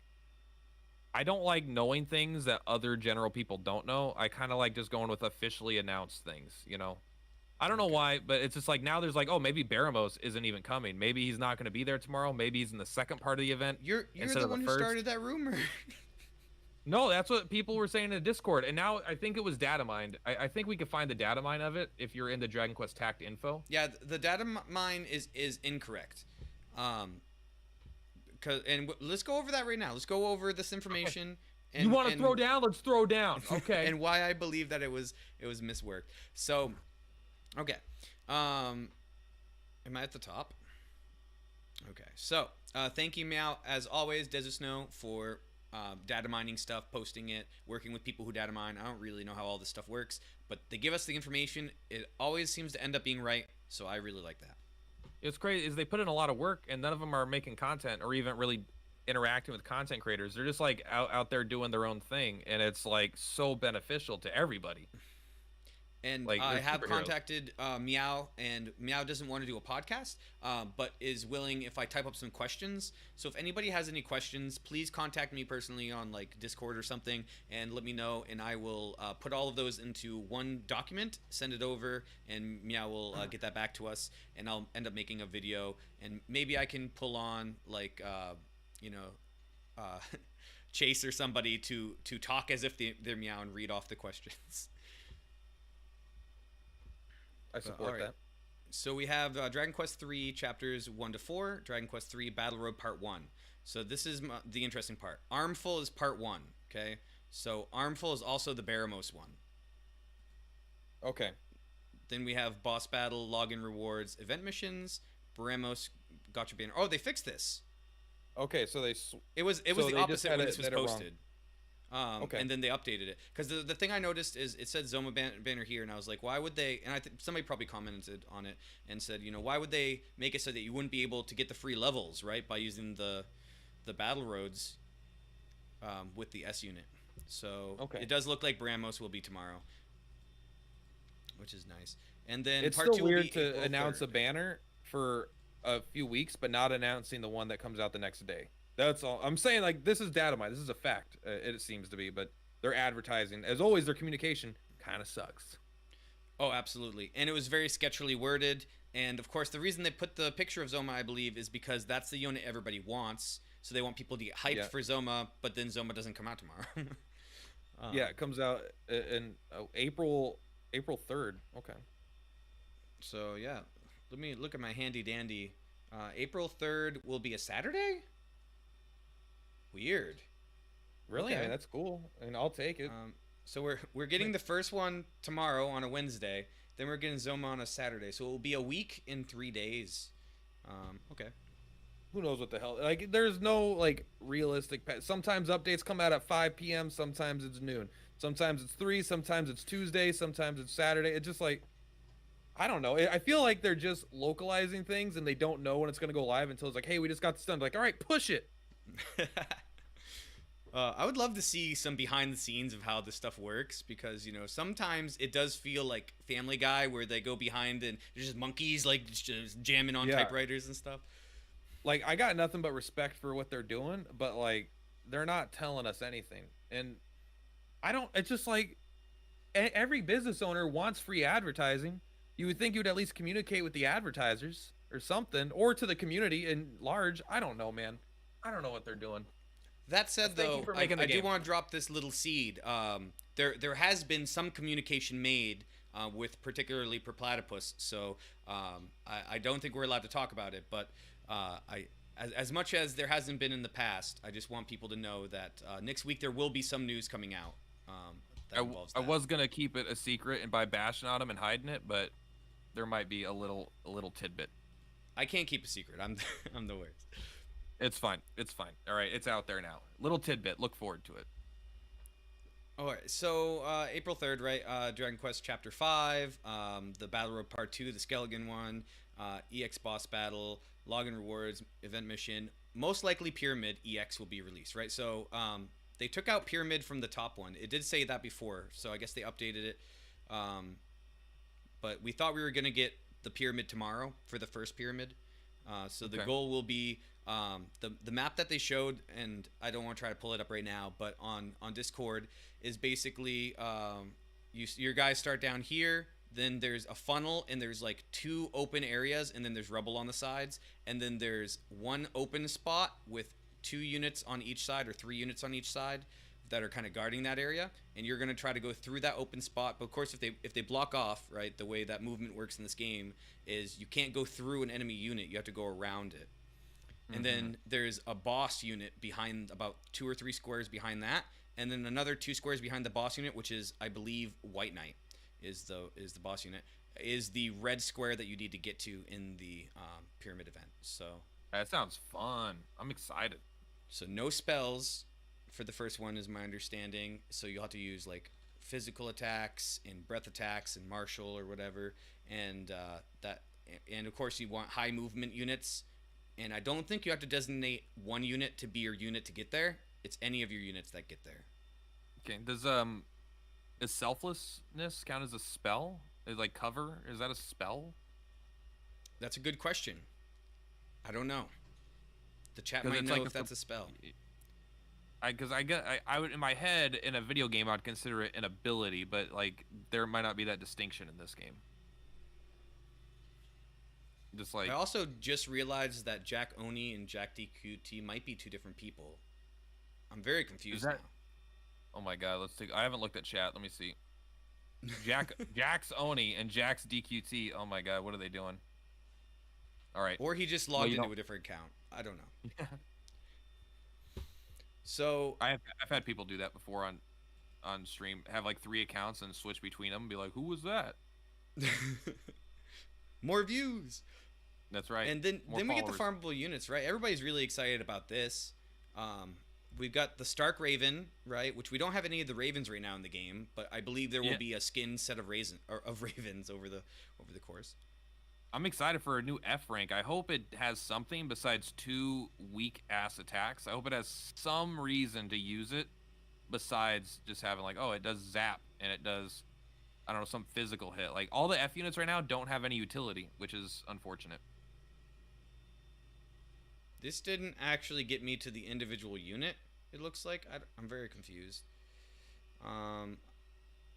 This does tell you where to get the unit. Well, I'm excited. I'm gonna get them all. Don't worry. Okay, that wasn't as useful as I thought it was gonna be. So I apologize. I thought we could actually just look at the unit itself. And the important thing here is that everybody other than Armful and Umbra will be farmable in future story maps. But the assumption is at lower rates, right? So if you want to get them At the higher rates, you want to get them during the event. But they are all new units other than Skelegon. So 8 new units plus Skelegon, which is going to be pulled at 30% compared to his 1 point something percent right now. Whoa. Okay, I'm farming that guy for sure then. Maybe Umbra that's what they do. Maybe like insane. maybe Great Sabercat will get like a 30% during Dragon Quest V or something. Do you know how much that would hurt Jax, who has him at 4 hearts already? Yeah. Hopefully a lot. Someone needs to knock that guy down. Guys on too high of a horse. We got Spiked Hair, an E rank, Sea Slime, which looks dope. I just love the aesthetic of Sea Slime. Rank C. Wordle, the blue turtle. If you don't name him Squirtle, then don't talk to me. I love the idea of calling him Sleaze Slime. I think that's what you said the first time. Just a sleazy slime. Armful, right? He is the 4-armed dude. Yeah. Once again, these are not the links I think they are. And then Silhouette, which Silhouette and Umbra are reskins of each other. So this is the B ranked Shadow, and then the A ranked Shadow. Yeah, Armful and Umbra seem like they're going to be nuts if I believe Mad's video, or one of them has a breath that puts to sleep. One of them has a breath that that paralyzes. That's like broken. Umbra is one of the top 5 units in Japan according to A units in Japan. That's so insane. Like they give so many good free A units out, and then they put like poop in the banners. I don't even get what they're doing.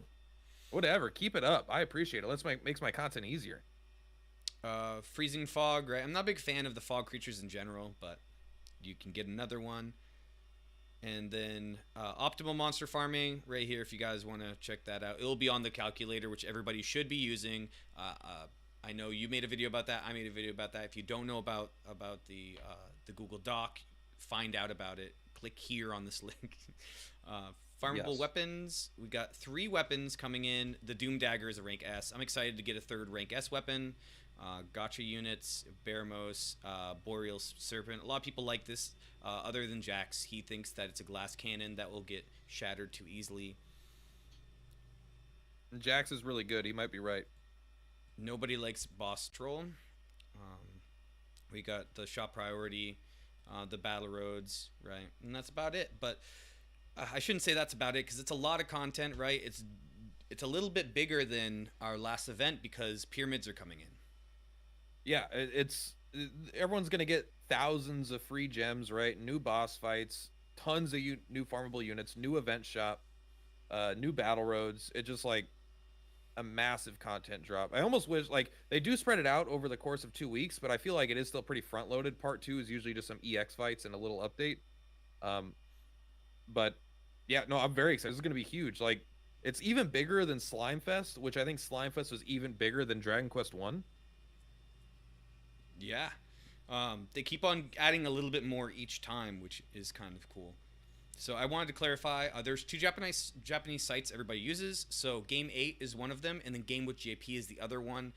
Game with JP has been the one that I have agreed with more often. There's less content on the site, and it's translated in a way that makes the verbiage hard to read, and sometimes they use translated words that don't match up with what you would think in English that word should be. But other than that, I think the information and the rankings are a little bit more accurate to my personal beliefs. So that was the ranking I was going off of. Even though Umbra is ranked like 30th on Game 8, it's ranked in like 3rd in Game with JP. Awesome. I'm excited to use Umbra. The other thing I'm excited for is there is this cool thing that I haven't been able to find it since, but it was posted as a link by JoJo in the questions chat. And it was basically a roadmap made up by somebody who just compared where we are in the game, where Japan was at a certain date, and then mapping out all those dates in the future, right? Yeah, I've seen that. I haven't seen it in a while, though. You're right.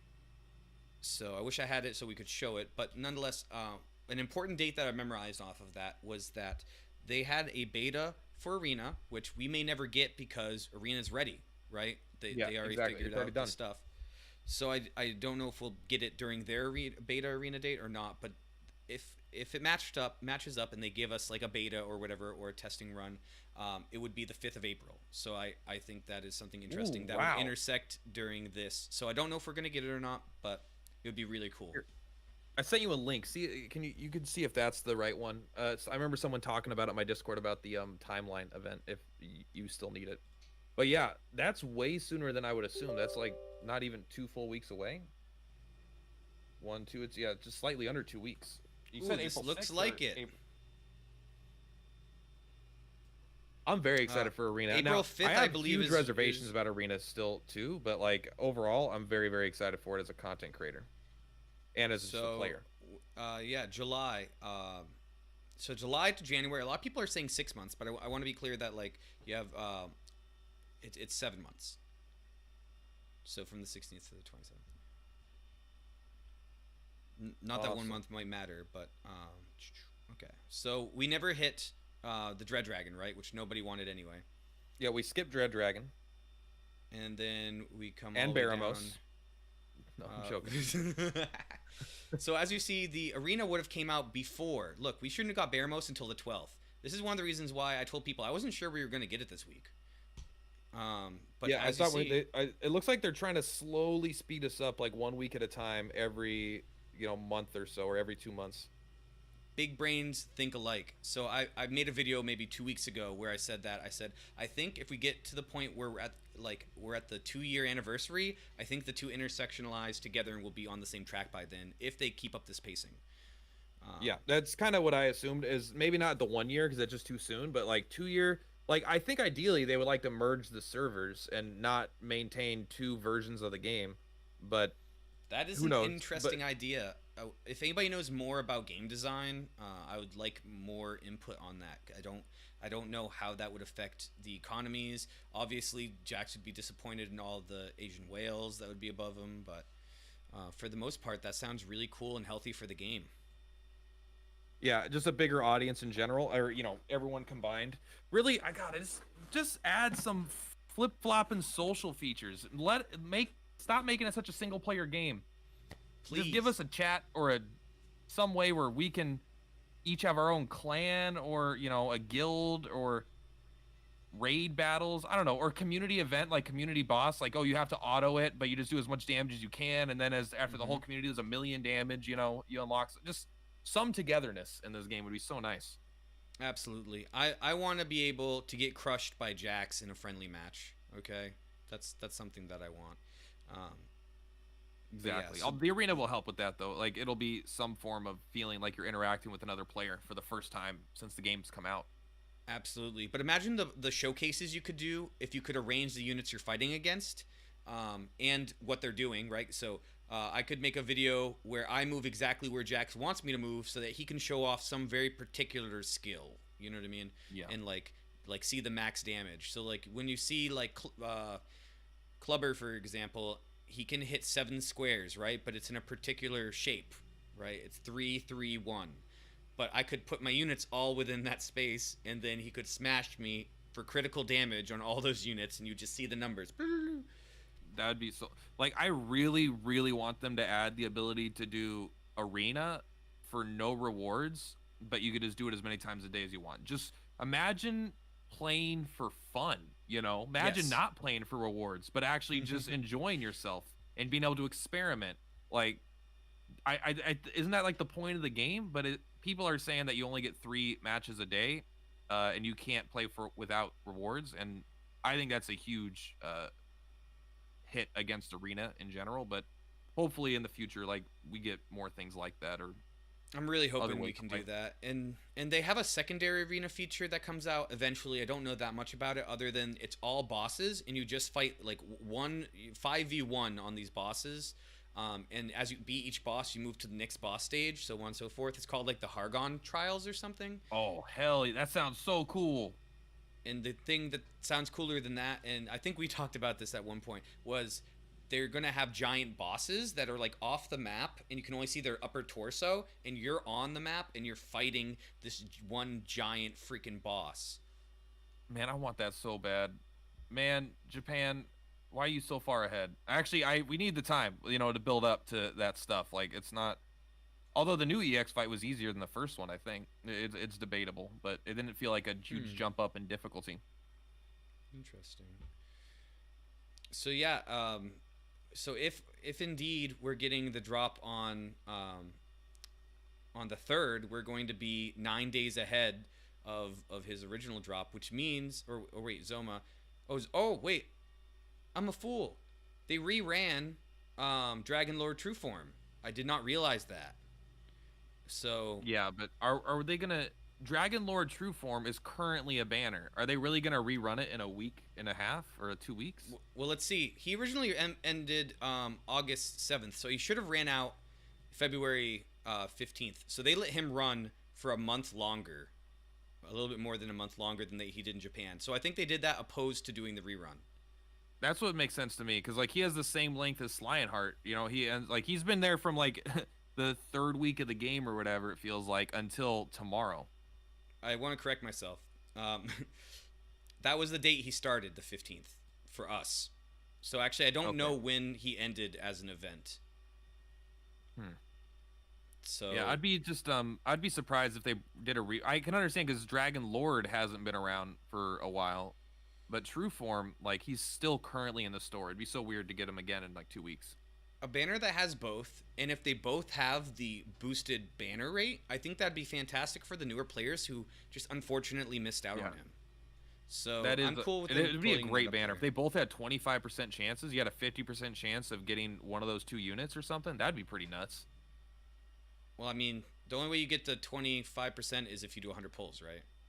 Yeah. I mean, like 25% of S ranks that you get. So, like, if you get an S rank, you have a 25% chance of it being whatever the banner. Okay, I see what you're saying. Yeah. Because I was like, if we have 25% S rank pull rank, I'm going. Dude, I'll spend $200 just drop it right then. I'll fully awaken both those units. I don't need to use them for them to be badass. So now to speak a little bit better, right? We're actually way ahead because we're gonna get him what it looks like the 3rd, and the 22nd is when we should have got him. So that's like 18 days early, 19 days early. Pretty cool. Then we get this Medini's training camp. Introduces limited quests, battle roads, includes a strong ability manual for clearing. Also featuring Troll as an event drop. I don't know, but this is an adorable little outfit, Girl Scout Medini. Yeah, like I don't like Medini, but I still like that. I like the artwork still. That's cool. And then we finally get a waifu. I can see it still. And then the first waifu drops after that. So May 24th is our expected date, but we're ahead of schedule, it looks like. So we're just gonna keep staying ahead on stuff. And then the official arena opening, we shouldn't expect, if we don't get a beta, it probably won't be until June. Really? So I just want people to be prepared. I don't want to hear next month after we don't get the beta, like, where's my arena? Unfortunately, our expectation would be June if we stay on pace with what they had. Okay. Hopefully we just get arena in 2 weeks. But yeah, I don't know. Sooner better than later, right? We need this kind of stuff, I feel like, in the game. Like we just need things for people like Kage or Jax when they're done farming to like do every day. Have a reason to get on and play every day so they're not just like picking up other games. You are stuck on this game, Jax. Well, I mean, the one good thing is your whales are kind of dedicated to playing the game, just because of financial investment. So that's not a good reason to not take care of your advanced players as far as the timeline, right? Because everybody, even if you're free to play, will eventually get to the point that Jax is. It's just how many years it takes you to get there, right? That's really the only difference. So he's using money to speed up time. Like that's really the way that the game works. So Time Wizard, I got it. If you watch Black Clover at all, he's basically Chronos. Black Clover is the one with the guy and the master and the servant, right? The Sebastian, is that it? No. Isn't that Black Clover? That sounds like Black Butler. Maybe it's Black Butler I'm thinking of. I don't know what Black Clover is then. Black Clover is a shonen, kind of like Dragon Ball Z, with a shirtless, silver-haired guy who's a dwarf and muscular who has no powers in a world where everybody has powers. You know what? I've never seen it. But you know what? It's not at all like Black Butler. I was way off. Okay. All right. I'm sorry. Continue. It's all good. All right, so we already covered the rest of the questions that I had. Is there anything in particular you want to talk about with this event? What content we can expect to see from you over the next week involving this stuff? Hey, if we want to talk more about me, I'm down with that. I'm gonna do a overview video, like, hey, here's the official announcement in game. I'm gonna go over everything that shows in game. You know, just basically tell people what's going on so they can know. It may seem unneeded, but trust me, unneeded content is needed. People like that kind of stuff. Yes. Then I'll go over the same thing I did last time. You know, I'm gonna do like a shop for priority order. Things that people could find and look up themselves or know from the past. But again, people like that kind of stuff. They want to make sure that they're spending the resources wisely. And so reminding people to get the iridescent orb and to get, you know, the polls are all very helpful to people. Then it's going to be unit reviews, content clearing, bosses, you know, the same old, same old. I'll have 1 week of fantastic new content before I'm like, oh, what do I do? All right, let's go back to unit reviews. Luckily, we have a huge amount of them. You know, so I can always have a backlog of units I can review. Yeah, and honestly, I really like when you do units that I have never used. It makes it more enjoyable for me because as a content creator, when I watch other content creators, right, I'm not so interested in seeing you review Dragon Lord or whatever, you know, some unit that I really know and I use. But when I see you use Baby Kitty, I'm like, oh, I've never really thought about that. So then I look at the stats of the 5-star version of him versus my 1-star or 0-star killing machine. I'm like, oh my god, he has more attack. Like, yeah, that's cool stuff. Like, how much does someone need me to make a video like jerking, you know, Dragon Lord? You know, everyone talks about Dragon Lord. I got 3 Dragon Lords on my reroll banner. You know, it's like, does anyone need me to tell you that it's a good unit? Like, no, everyone knows that's a good unit. I want to do things like maybe it gets more clicks. I don't know. Maybe it's better to do that, but like I like doing units that interest me more. And Tiger Cub, because there was a great thing by Meow, had all the units in the game and you could organize them. So I was like, organized by attack. Let's find the highest free-to-play attack unit in the entire game. And I was like, Saber Cat, cool. I'm like, oh, its abilities are all like martial and they suck. Or maybe that one isn't martial. But the point is, its abilities like weren't amazing, but also it was a 1% drop rate. I'm like, okay, screw that unit. I'm never going to fully awaken it. What's the next one? And so then it was Tiger Cub. And I'm like, dude, this guy has great attack. I'm going to see if I can build him, make him impressive. And he was very impressive for a niche unit.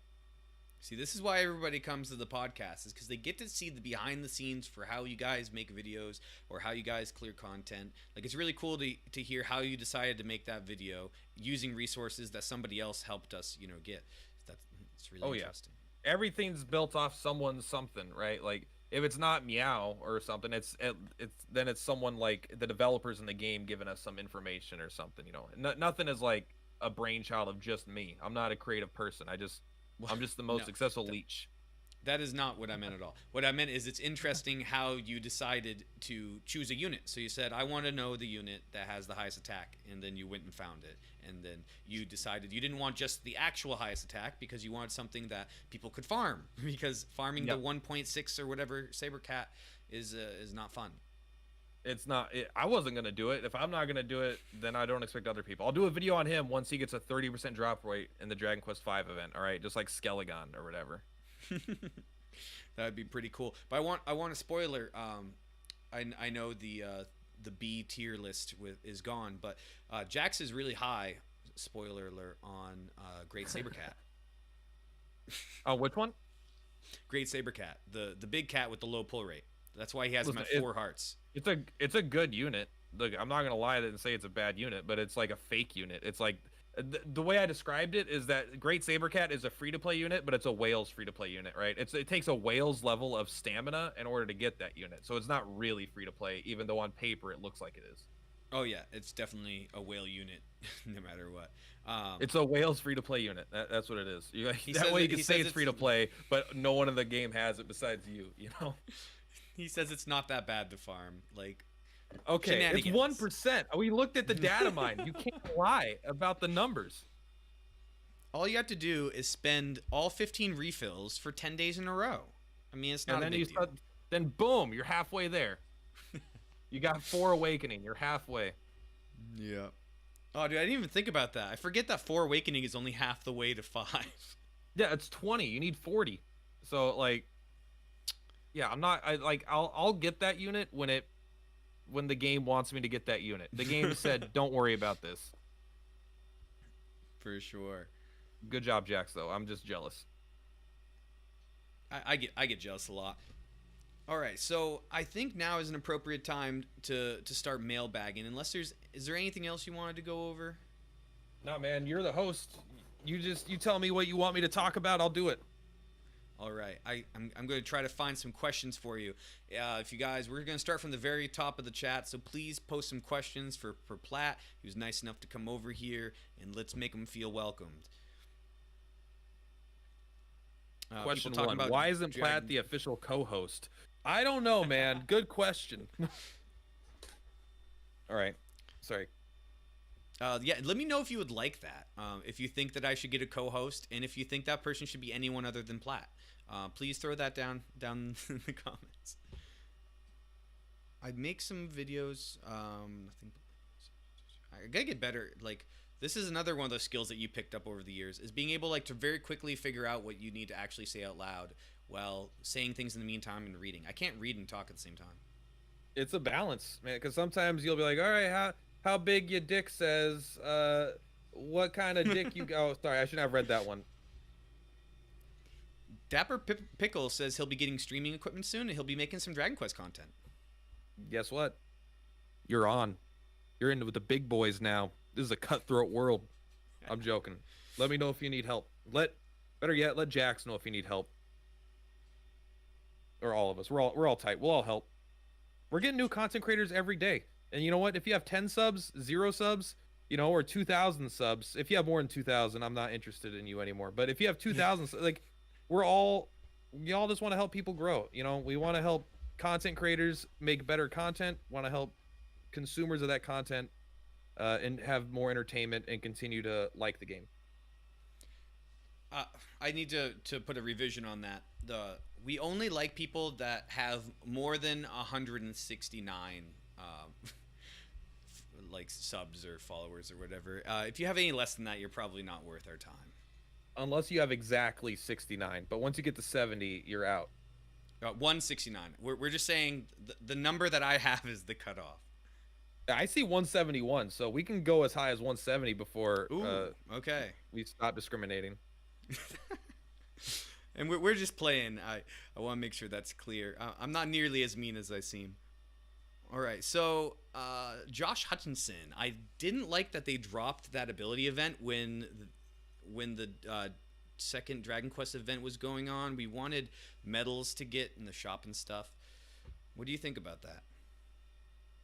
I didn't like the tome event. Like, I love a tome event. That's really nice. It's free. But I didn't like the timing of it either. Like, in terms of, like, I just don't like it in the sense that, like, not that many people were focused on tomes right there. People weren't leveling abilities. I feel like, the more whaley side of it, the top of the top were leveling abilities and stuff. And, you talk to people that are like, I'm getting 200 or 300 or 400 of each of these books so I can have them all. And I'm like, but a lot of people are just still clearing normal content or, like, using their extra stamina to finish the story or things like that. So I don't know. It was just like a weird time for it. I think the rank up materials would have been so much nicer earlier on when people are trying to rank up their main teams. And then after, at least theoretically, after people have time to rank up with extra mats, then you bring in the abilities when people want to figure out how to maximize next. But I mean, at the end of the day, it is still free stuff that was unannounced and unexpected. So I'm not, like, upset about it. Absolutely. And he goes on to say that there should be a week with no banners and other events, and you just do those ×2 campaign rewards during those weeks. It would be cool if they had a no banner week, which they won't do because they want money, right? I'm sure. But, like, if instead of that there was, like, 4 campaigns, like, everything was, doubled or whatever, all these farming things. But I can't see them ever doing that unless they are purposely not ready to release content and they need more time to prepare it, right? Because otherwise, why would they not have a banner out? Why would they not have an event going? Even if, like, it's such a tough balance because you have to balance between the whales and the free-to-play players. You have to release enough content to keep the whales having things to do and keep having a good time. but you can't release content so quickly that the free-to-play players are just missing out on content. Because the second they feel like they're missing 20% of what's being released or 30%, again, they're going to start dropping it because they're feeling like they're not doing this stuff anymore. They're just getting more and more overwhelmed and falling further behind. So it's a tough balance. I don't even remember what the question was, but that's my thoughts on it. Multiple people in the chat say that King She Slime and Queen Slime will be great in Pyramid. I thought it was really cool that you happen to have both of those units, and what do you think? Do you think they'll be useful in this event? Hey, I don't even. Again, you told me what Pyramid is. I know you have to get from side A to side B. I haven't seen the map layout or anything, so I won't know for sure. But if moving units with, like, if King She Slime has a chance to be good, you better believe I'm ready for that. Oh my god, that unit sucks. I love that unit, and it sucks so bad outside of like maybe some arena fights where you can like because it's like a tank, but it's like a preemptive tank, right? If something only has 2 movement, it's never getting close. You knock things back 3 tiles, I think, or maybe it's 2 tiles. But so if you can use that to like knock things out of the way, or you can use Queen Slime to pull things in to distract so you can get a unit through, yeah, I'm ready. That's gonna be awesome. I love units that do something that no other unit does, and both of those units do something unlike any other unit. Besides, like King Slime has something a little bit, but being able to affect the tactics layer in a way that other units can't is just a huge tool for your toolbox. So even though their stats and damage aren't that good, they have a more important, I think, tactical implication. So I'm always looking for ways they could be good. I won't use them in content probably because no one has them besides me, but no, and I think it's really cool that I can just tell you 2 units, give you a rough idea of the event, and you understand how those units' abilities will work. I've never used the King She Slime. I did just get my first King She Slime today. You're what? Congratulations. I've heard it's actually a bad thing. I've heard it's a unit no one wants to pull, but that I don't know. That must be some other YouTuber because that's not me. All right, I am almost down to the questions.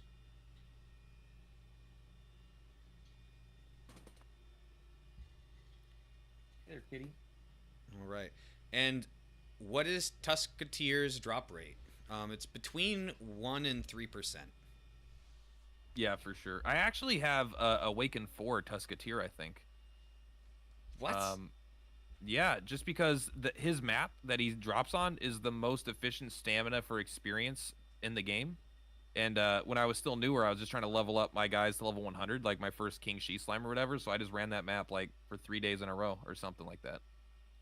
Wow, that's impressive. That's how I got my Max Awaken Dracula as well. Dracula is also on that stage with Tusketeer. I mean, Dracula's no joke. Dracula's good. That's like one of those C units that's like, I know it just has bang, but in snooze. But snooze is good. Like, it's going to be outclassed by this A unit with the breath attack coming out, I'm sure.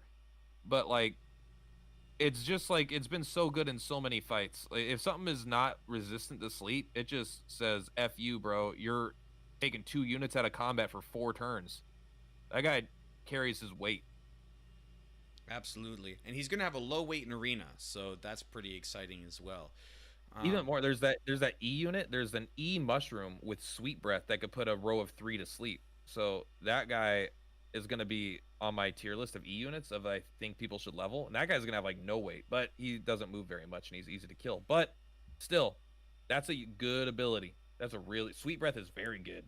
Now I actually want to look at weights. I don't think they're out yet. Well, I'm sure they are in obviously Japan, but yeah. That's what I want to pull up is the weights. In the meantime, Chris Floyd said that recently Dragon Quest of the Stars got a global manager that puts up Twitch streams of upcoming events, gear, etc. I wish TAC got the same amount of love. How dope would it be if our own Platypus got hired on to do such content? Bro, I don't know if they would do it unless it was like a full-time job for me, but I would do it. I mean, I would take it. Obviously, I'm not going to let an opportunity pass for a game that I'm having a great time with that I want to help grow. There's no better position than someone that can help spread the love for the game. But I'm not holding my breath. I have put in my application for Square Enix to become partnered with them in any way, shape, or form, but they don't like responding to that. But maybe Uh, one day, you know, maybe this game brings in so much money from all of us awesome content creators and the community we build that they have no choice but to take it more seriously. yeah, and here's another question: how much would they have to pay you for you to take on that job, um, as both a part time and then a full time thing? Like let's give them numbers to work with when they contact you. So here's the thing. Here's actual honest truth. If I'm gonna really give them numbers that they want to work with, I need to talk to a lawyer and other like people that know what they're talking about. I have no fucking idea what that's worth. Here's the thing: full time, my personal cutoff for working this job full time is I need to make right around $2,000 a month from content creation for me to consider going to full time. Once I get to like 1,000 to 1,500 is when I would kind of go to part time. You know, I'd be like, hey, I want to work 30 or 20 hours at work. And then I'm going to dedicate those extra 4 hours, or 3 to 4 hours a day to content creation. But I need to get to at least $2,000 a month where I would be comfortable enough to consider leaving my job, and I would still be taking a significant pay cut, but then it would be to chase a dream, you know. So, get me 2,000 a month at least. Square. That's awesome. That's it. They're not gonna pay that much. I'm sure. I would have to. That would be a supplement income. I don't know how much that kind of job pays. I know that in community managers for even small games that I've been in, like Lightseekers, it was a full-time job for them. So they were getting some sort of, like, if I had to guess, whatever their country's equivalent of, like $30,000 or so. Okay. I mean, hey, that'd be nice. But the other thing is, would your work actually let you cut down to part-time hours if you had something else? I think so. Yeah. Like, my work is very. I work, so my boss, who is the best boss I've had in my life ever by far. Her office, she's in charge of all Washington State, so she's like a bigwig now. But in our small local office, she works with her sister, her sister-in-law, her two sons, and like one other worker, and then like me. So it's like super a family vibe. And my boss, every year we've gone in and we've had like a, whatever the annual checkups or whatever for what's going on the next year. I'm like, hey, what I want to do, my dream is like, yeah, I'm having, this job's fine, but my goal is to be a content creator. She's like, all right, well, what are your goals for content creation? How many subscribers do you want to get to in the next year? Try to have some goals down. She doesn't fully grasp it. She's a little boomery. She doesn't fully understand the content creation thing or how it grows, but it's like, she's very supportive of that. So if I was to chase my dream, I think that they would celebrate me going down the part-time. That's really cool. It's nice that you have, like, not only like this small vibe where you guys are all cool and stuff, but that they literally will talk to you about the things that you're interested in doing, even though it isn't that career. Yeah, I think all of my coworkers are subscribed to me on YouTube probably at this point. And my coworker Caleb, who's right around the same age as me, he'll be like, "Hey, I saw your video today. It was kind of cool." He doesn't play the game or anything, but it's like, it's still like, it's fun to be involved in that world a little bit. Yeah, absolutely. So I did find the wait list, and I wanted to go over with you really quick and get your ideas. Like, see if you have any units off the top of your head for these lower, B and under where things get budget. So you're going to get somewhere around 220 to 250 points to work with on each arena run. It'll be different, right? And okay, you're going to be spending 65 of that on an S. So like say you wanted to fill your team with S's. If you did 2, that'd be 130 points. So your third one would put you at 195. And so let's say you always want to use 3 of these Demon King or Hero units. Then that's going to give you a budget of like 25 to 55 to work with. So that's why I want to kind of look at these. F ranks are 5. That is nothing compared to the 65. Holy crap. Yeah. So basically they're saying that Ghost is worth one, what is that? 13th? 1/13 of a Dragon Lord? Like, people like, I understand why in Japan Ghost has mid heal and is used in a team, right? If it has 4 movement and it could just heal okay, it's like that lets you really stack the rest of your team. That's kind of a whale strat, though. I feel like is like using one crap unit so you could use all your really big expensive ones. Yeah. I don't know how much I would use that kind of. That's definitely not the kind of strat I would use because it on the paper, like the surface is like, oh, they're using an F unit. This is kind of like a cool free to play thing, but it's actually the opposite. It's so they can get more power, more whaling into the first 4 slots or whatever. So I'd probably do it much more balanced. Like B's and A's. The fact that 25 a B is half of an S is insane. B's are really good. A's are phenomenal, right? Like I think they kind of overweighted maybe some of these S units, but again, maybe I'm wrong because I haven't fought against them that much yet. But I actually really like that. Like King Bubble Slime is going to be pretty light comparatively to people that want to run garbage. So I think I may even make, because I do want to do a lot of arena content, I might make a free to play team and just do like 1 day's worth of rolls on it. And if I win, if I lose, I lose. You know what I mean? But like, Yeah. I want to use all of like, you know, our maxed out A's that we have at that point in the game when it comes out. So you'll have King Bubble Slime and you'll have Pickle Slime and you'll have the new Umbra guy and maybe the other Arms guy. And, I'm actually getting my my Hell Gladiator up to level 100 just in preparation of arena. I think because I love the idea of him being with King Bubble Slime. I think a poison team would be really cool. It's not the best for clearing like turn wise, but I mean, as long as you can survive the fight, but like you can probably kill some really strong teams using poison and targeting their, you know, really strong S units that they're wasting all of their points on. Yeah, for sure. Yeah, this is interesting. This is the fact that these D, C, and you know like E units are so light means like I know I like this because I'm probably not going to use that many S units. I don't have that many. I mean, I don't use that many S units anyway, but I love A units, right? There's so many strong free-to-play A units.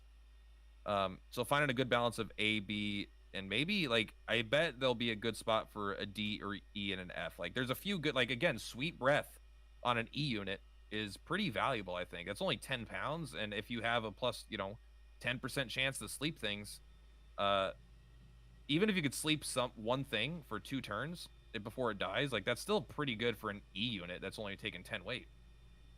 Yeah, and there's some interesting stuff you can do. Like what's Leroy, an E? Leroy's an E, yeah. Yeah, so you can get Leroy Jenkins for 10, and then you have your tank as long as you build a strategy around that. Now, if they have a Dragon Lord, you don't want to do that. But like, there's got to be some. You get to pick the team you play against, and you get to build to fight against that team. So you don't have to come up with your team in advance. So you can kind of if they're using like if they're using Zoma for example, and they're using like things that are heavy on crack, Leroy tanks crack damage like nobody's business. He's got 75% resistance to it. You know, Woo. and if maybe you have a Lime Slime in there just to give him the extra 15%. Like, there's no doubt that E unit could be the only reason you could win that fight against some of these heavily stacked S teams. Absolutely. All right, so we got questions now. Okay, so question for Plat. How do you feel if they release a gold golem unit? We already do have a gold golem unit, don't we? We have golem and stone golem. We don't have the gold one yet. Goldman? Oh, okay. I don't think so we're getting Goldman soon. I'm pretty sure I almost ranked him in a video. But anyway, a Metal King Slime. Could those units be magic user killers? I mean, they'll never add metal units, I don't think. Personally, I'm not saying it wouldn't be cool, but I don't know if Gold Golem has a mechanic like that. Does he? He's just a cool golem. He would just be like a normal unit. But like metal slimes and stuff, being able to only take 1 point of damage at a time unless they get a crit, like it would just I think it would undermine every mechanic the game has and every strategy that the game has, and it would warp the game one way or another. Either they would be so good that you always had to use them and everyone had to build for that kind of thing, or the opposite would happen, or it's just like they're completely unusable, I guess, and then someone's gonna find a way to cheese it eventually. But like, there's no way that there's not possible for that to be a balanced unit ever. So I don't think they would bother ending it. I would like to see it as a very weak unit that's, useless but just cool to have. Yeah, maybe has like 900 agility but only 1 HP or something, I don't know. I think 2 HP could be okay, right? And you just take Maybe. Well, I guess you can. unit symbol. The issue is like their agility is really, really, really high, and that makes things impossible to hit them physically, and they're immune to all magic. So it's just a unit that's like, it would be hard to even make one that's weak. It would have to be able to do 0 damage. That way, it was always useless, and eventually the one person got lucky and hit him. It would have low attack, and it would only do physical attack damage. Yeah, but even then, then they're gonna do 0 damage to you, and you're just gonna miss every turn. So it's gonna make a grind. It's gonna make like a 20-turn fight until you finally get lucky and hit it twice. I love the idea. I am not creative enough to think of a practical way for this unit to be implemented without potentially ruining the game from everyone that uses it. I think it's practical that way, and I think the coolest usage for that would be in arena. If you're at the top and you want to put a defense team that will annoy the crap out of people, you have a couple metal units that can't actually do damage, but they stall out the turns for your opponents so they can't get all the points, so they choose not to fight you and they have to go fight somebody else. It's true is you wouldn't fight anyone that does that. That's true. But again, thinking about it, what does that imply to the meta? That everyone has metal slimes on their team, so you have to fight them, and you're always. They would have to add counter metal stuff, right? They'd have to add. Well, you have counter metal stuff, multi hits, and all that stuff. There's multi hits, yeah, but we'd have to have something that can do guaranteed damage. I think we need something specific. I don't know. I don't think it'd be healthy for the game, but it is a fun idea. I love metal slimes. You don't need to tell me to love slimes. It doesn't sound healthy to the game to me, but I will trust them to make the game the best they can. If they think that's a good fit, then it's a good fit, I'm sure. All right, and please let me know what you meant by Gold Golem. Maybe he has an effect that I don't understand. Is he immune to magic or something? I've never paid attention. I use auto fight on the gold missions, and I've never really paid attention to what happens there. Yeah, I don't know. I don't think he's special. A lot of people want playable metal slimes. Question for both of us: what is your favorite Dragon Quest Warrior game and why? That was on my list of questions to ask you, and I think I just missed that one. So why don't you answer that? My favorite, if we're gonna keep to the mainline series, because there's just once you get into spin-offs, there's so many things I feel like. But I really like Dragon Quest XI a lot. I would rank it in order. It's funny. It's almost like as they get newer, they get better for me, I guess. But it's like I would rank. Let's just rank 5. I'm gonna rank Dragon Quest XI, Dragon Quest VIII, Dragon Quest III, Dragon Quest I, and then Dragon Quest VII on the bottom. All right, and I feel like I'm gonna get stuck answering this every cast. So 8 is my favorite. 11 is also fantastic, but I prefer all the monster games to I think everything else. Yeah, I would say there's a chance that I like Joker and Dragon Quest Monsters more than I like I don't know. Dragon Quest XI is such a beautiful narrative too. Like it has a layer that I don't think the older games can capture quite as well. But mechanically, I'm a Pokemon player. I love that stuff. Yeah, and the reason I like 8 so much is because they had an entire Dragon Quest Monsters game inside of the game. So that was very rewarding for me. I spent probably as much time playing their Monsters version as I did the actual game. Yeah, where you have the monster arena and stuff. Like I love that whole thing. I really if 11 didn't have a monster arena, and I think that's like not detrimental to the game, but I'm like they should have that going forward always. You should always have a capture monster element to the game. Mm-hmm. Absolutely. It's just like it's so good. It's so good. 11 didn't have one, correct? I think 5 does for sure. I don't know that much about it. I haven't played a lot of the older ones, but I know 7 sucks if that helps. Right. I was just reaffirming that 11 does not have an arena where you can capture monsters and bring them there and fight. I don't think so. I beat the game twice, and it's not popping up into my brain. So if I'm forgetting about it, I'm really hallucinating. I would feel bad because I never found it if it did exist. There's horse racing. Yes. All right. So there's Ryan Reynolds quotes. Video games are the future for entertainment. Hashtag true. Ryan Reynolds, you mean the owner of Mint Mobile? Wait, why do I have to sign into chat in my own chat? How is that a thing? You have to hit the OK, right? Like hit OK for the rules or whatever every time. Nope, it just wants me to sign in and wants me to open a web browser. I don't know, man. Twitch, who knows? You can't trust. Oh wait, we're on YouTube. Who? You can't trust YouTube. Oh, okay. They're taking all my money. It pops up chat in a different box. So, game with JP is the site. So I don't have a link, but that is it. If you Google it, and then I think it's like / DQ-tact, but if you Google it, you should be able to find it. Bro, you know what? It's not even on topic. I'm sorry. I got distracted. I forgot we weren't just having a conversation. We're doing you can talk about whatever you like. No, I was gonna. Okay, fine. I was just gonna say, according to YouTube, because I mentioned it, I've made $211 in the last 28 days, and that's all thanks to everyone watching. That's really cool. I'm glad you're making money. I'm glad people are enjoying your content. I mean, I think I've watched every single video, so I've definitely gotten my money's worth out of it. Thank you. I was actually thinking about doing an analytics video. I just don't know if people are interested enough in that. Some people are super interested in behind the scenes analytics, and some people don't give a shit. So it's kind of a weird video idea.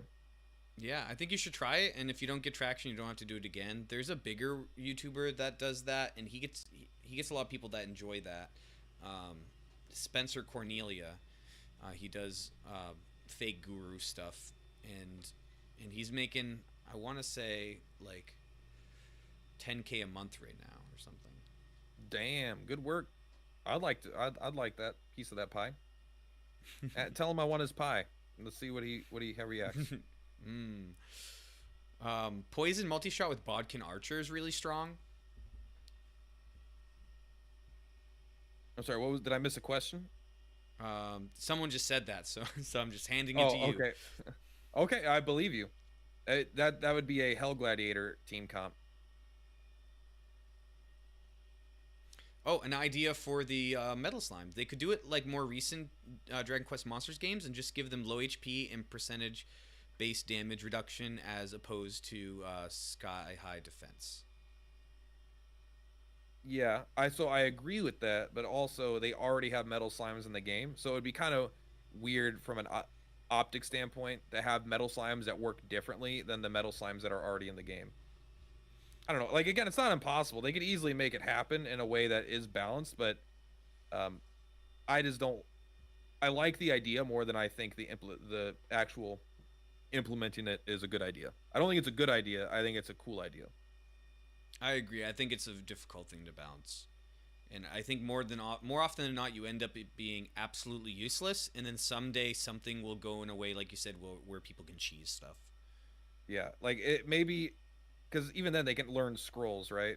Probably. So then who knows what they could do? Because then they could always make martial damage always practical. You'd have to have them be the only units in the game that can't get scroll abilities or something. There's a lot to think about that I don't think they're gonna take the time to do until like it's a really big deal. Like Metal Slime Fest. We're introducing Metal Slime. This is the whole point of this whole 2-month period. It's not gonna be something that's casually done for sure. That makes a lot of sense. Gabriel says, does Metal Sword not have guaranteed hits? Yeah, it's crazy. It doesn't, does it? I don't have that weapon yet. That's my current goal. I'm ranking up units, and I'm getting the last 5 mini medals. Actually, I guess last 6. I might actually have the Metal Sword. I didn't even look today, but I got 2 more mini medals. But I hear it doesn't have guaranteed hits, which would be the only Dragon Quest game ever where it doesn't, I suppose. Which is weird, because, like, who cares? Metal Slimes are kind of hard to kill, kind of not that, but it's like, it's not like the reward you get is even remotely proportionate to what you get in a real, Dragon Quest 11 game or something, right? Like, you need to kill 10,000 of these things for 150 units to get them to max level. And Dragon Quest, it's like 11. It's a way bigger deal to kill Metal Slime. So I don't know why they would remove that ability from the sword in this game when it just doesn't really. Like, even with the Metal Slime Fest, I just don't feel like it's that big of a deal if you kill every single slime. You're getting a little bit more value out of it every day, but it's like, it's still pennies, in terms of what you actually need overall. No, I'm right there with you. Question for anyone who watches the rank closely from Josh Newton. I have been between rank 35 and 45 for a while, wondering if awakening more of my farmable units is a good strategy for rank point. What do you think about that? The number one way to get CP, if you need to cheese it, is to make sure you equip all your units with something. That gives you a lot of CP. That's a good way. That's how I got to number one in slime for a day. Is I made sure every slime had an armor and a weapon attached, or obviously 5 armors or whatever, however many there were in the game. Yeah. But other than that, like if you have something at a max level, you get a lot of stats for another awakening. That's a huge exactly. CP boost. So 5%? awakening a unit that's already max level is going to be a huge amount of CP for sure. Yeah. The way I look at it is like, say you have a 2,000 CP unit and you have it at 1 heart, right? Over the next 4 hearts, you're going to get 20% of that 2,000, which is going to be another 400 CP. So you do that over a bunch of different units, and it definitely makes a difference. So I think it's a good strategy to take. I have my CP God video where I talked about equipping items, like he said, and a couple other little cheesy things to get a couple extra points. That's right. You could also just equip scrolls on everyone. Use all your scrolls for cheap CP gains. That's what Platypus recommends. I did recommend that. All right, all of your C all right. scrolls that are useless, like there are a bunch of bad scrolls that no one will ever use competitively. You might as well throw them for CP. Yeah. Are you upset that Joker 3 never came out in the West? Me? I don't. Did Joker 2 come out in the West? Maybe. I don't know. Point yes, is, it did. I hear Joker 3 is significantly different from 1 and 2, and I really love Monster Quest, whatever Joker 1. So I just want them to make a new game. I don't care that 3 didn't come out that much. Just make a new one. They're working on it right now as we're talking. Unless they canceled it for this game, which I'd be surprised by. Oh, no, I but hope like, not. but please just come out with a new one. I'm probably gonna I'm playing Dragon Quest 3 for the first time. I'm probably gonna play Dragon Quest Monsters soon, just because people keep asking me, play Monsters, or play Joker, and so I'll probably end up playing one of those soon. And so maybe after I beat number 1, Joker 1, I'll be upset that I never got to play 3. Oh yeah, I'm excited for you to play the Monsters games. Honestly, I hate to sound like an anti DQ fanboy, but I've always enjoyed the Monsters games more, and I'm not really into the early Dragon Quest games. So once you get to those Monsters games, Dragon Quest 1's really good. You might like Dragon Quest 1. It's just such a casual, fun experience. You could play it with like a 5-year-old, and they would be able to get through and beat it while still having a good time, even as an adult, I feel like. But I remember playing the Dragon Quest Monsters game where there was a cool like red ball guy, and he kept having to jump into a hole that was farting, and you had to keep going to different worlds and finding shit to throw in the hole, and they kept not working. that's in Dragon Quest 1? No, that's Dragon Quest Monsters. It's one of the Dragon Quest Monsters games. Okay. I don't remember which one. That's the one that I played, because I remember this guy was like in this hole, and it was like, It was like Ty's Adventure or something like that. And then you'd have to go get this mirror in this world, then you have to get this bell in this world, and then they kept not working, and then eventually I beat the game, and I don't remember what happened, but I bet it was happily ever after. Sounds like it. Hey guys, check your game. They just posted a notice. It's about DQ3 Event. Oh, that's good timing. I'm not checking my game. I will check my game, but Do you guys know when we'll be getting human hero units? yeah, we spoke about that a little bit earlier, but I don't know if we know we don't know for sure. We don't have official announcements, but we've got good predictions. Metal Slime Fest felt odd since you didn't have the units that had multi-hits. It felt like you couldn't run the extra EXP. Yeah, you definitely needed to have the multi-hit guys. And even then, like, I never got all of them. Like, I just don't even... The thing is, I just ran it auto every day. It's because, like, the whole idea of it is that you want to run multi-hit guys, but I'm like, do I? I'd rather just run an additional unit that I want to level up than a multi-hit guy that's not going to benefit because he's max level. If you have a multi-hit guy that you do need to level up, that's totally different, I guess. But, like, I'd still want to level up the units that I want to level up. I think you get more total experience if you're getting an extra 15,000 on an additional unit as opposed to getting, I don't know, maybe my mindset is wrong. But I don't like running units I don't want to level. I did the math and it's not correct. So I used one unit that did not that could not get any EXP after I maxed it out, the Gargoyle, which is a battle road, so I didn't need to ever level it up anyway. But so like let's say you'll on average get 15,000. I'm losing out on 15,000, but instead of getting 15,000, I'm now getting 25 or 30,000. So even if you just get 5,000 more, if you get the 20,000, you're getting 5,000 over 4 units, which is 20,000, which is better than the 15,000 you're losing for not having the unit in. I think I averaged 30,000 for my auto runs though, which was kind of nice. But I think I was leveling Helion, so that probably is a good reason why. Also Sly and Heart, right? So they were probably just killing it. I don't know. Yeah. That's like out of all the things to min-max, that feels like such an unimportant thing for me personally to min-max, but it might just be my mindset. I had to min-max. I just could not deal with getting like 10,000 less, just because every time I autoed with my units, some of them wouldn't even use their multi-hit attacks, and I'm like, are you serious? Honestly, they didn't. I would watch it. And I'm like, you know what? I'm not. You do you, game, but that's dumb.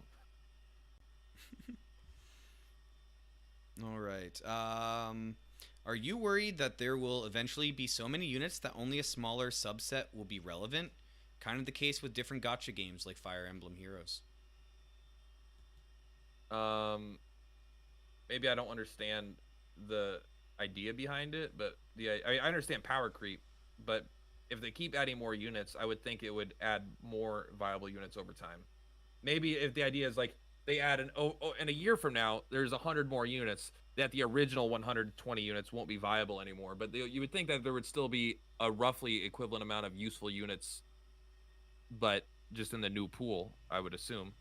But I don't know, maybe not. But like, I have a hard time believing King Bubble Slime will be completely irrelevant, right? He does percent of your max HP as damage, and he's tanky. I mean, they're gonna have to make something that's tankier, that has a better leadership ability for him to be completely useless, I feel like. Yeah, it's an interesting idea, because like right now, since we only have, like, let's say just for simplification that there's 20 S units, and I would say that, and let's only talk about S units because obviously there's other units that can be playable, but if we just talk about S, and let's say that 6 of them are playable right now, as far as like the best units that if you could have them and want them, right? There's 6 unbelievable units. When you get to the point where there's 200 S units, you don't end up with 60 unbelievable units. You end up still with like 6 to 10 unbelievable units. Yeah. So I mean, the thing is, there still wouldn't be less usable units. It would just be a smaller percentage, I suppose. Exactly. Still be the same exact number. I don't know. I mean, no, that doesn't bother me at all. As long as the content is clearable, that's what I care about. Yeah. Also, I think our game is built very well as for that not to really matter, because even when you're doing PvP, like you're able to pick the weaknesses and resistances that you're going to fight against, so you can have a remarkably worse team and still win. Yeah, I mean, like, just an example, obviously I did that Killing Machine fight where I had 7,000 CP versus 25,000 CP, right? And you could, not saying that was automatic and that was difficult, took a lot of retries, but like that kind of stuff is possible with the system when you know what you're going up against. You can, a team of straight C's can beat a team of straight S's if you have a counter for everything, I mean, maybe that's extreme, but like A's, A, B's, and C's could beat S's for sure. I think, yeah, your first statement might still be true. So if you resist every single, like if all your guys resist all their guys and hit them for weakness, I think C's can beat S's. For sure. It's 70, especially if you have the level 4 awakening where you're taking only 25% of the damage. Like, what are they going to do? So I think that's a fortunate thing for the way that our game is made that will eventually pay off, because even though people are going to be like, if you don't have the 6 Starks of the game, then you're garbage. But in reality, like, most of your game is against the computer, and even when you do PvP, it's PvE, and you can kind of control what you're going up against. Yeah, for sure. So to answer their question shortly, I'm not too worried about it. They give the attackers the advantage. All right, and they said they don't see him making 200 S units. They imagine most would be 30 to 50. There'll be a lot more A and B units. I mean, it depends how long the game exists for.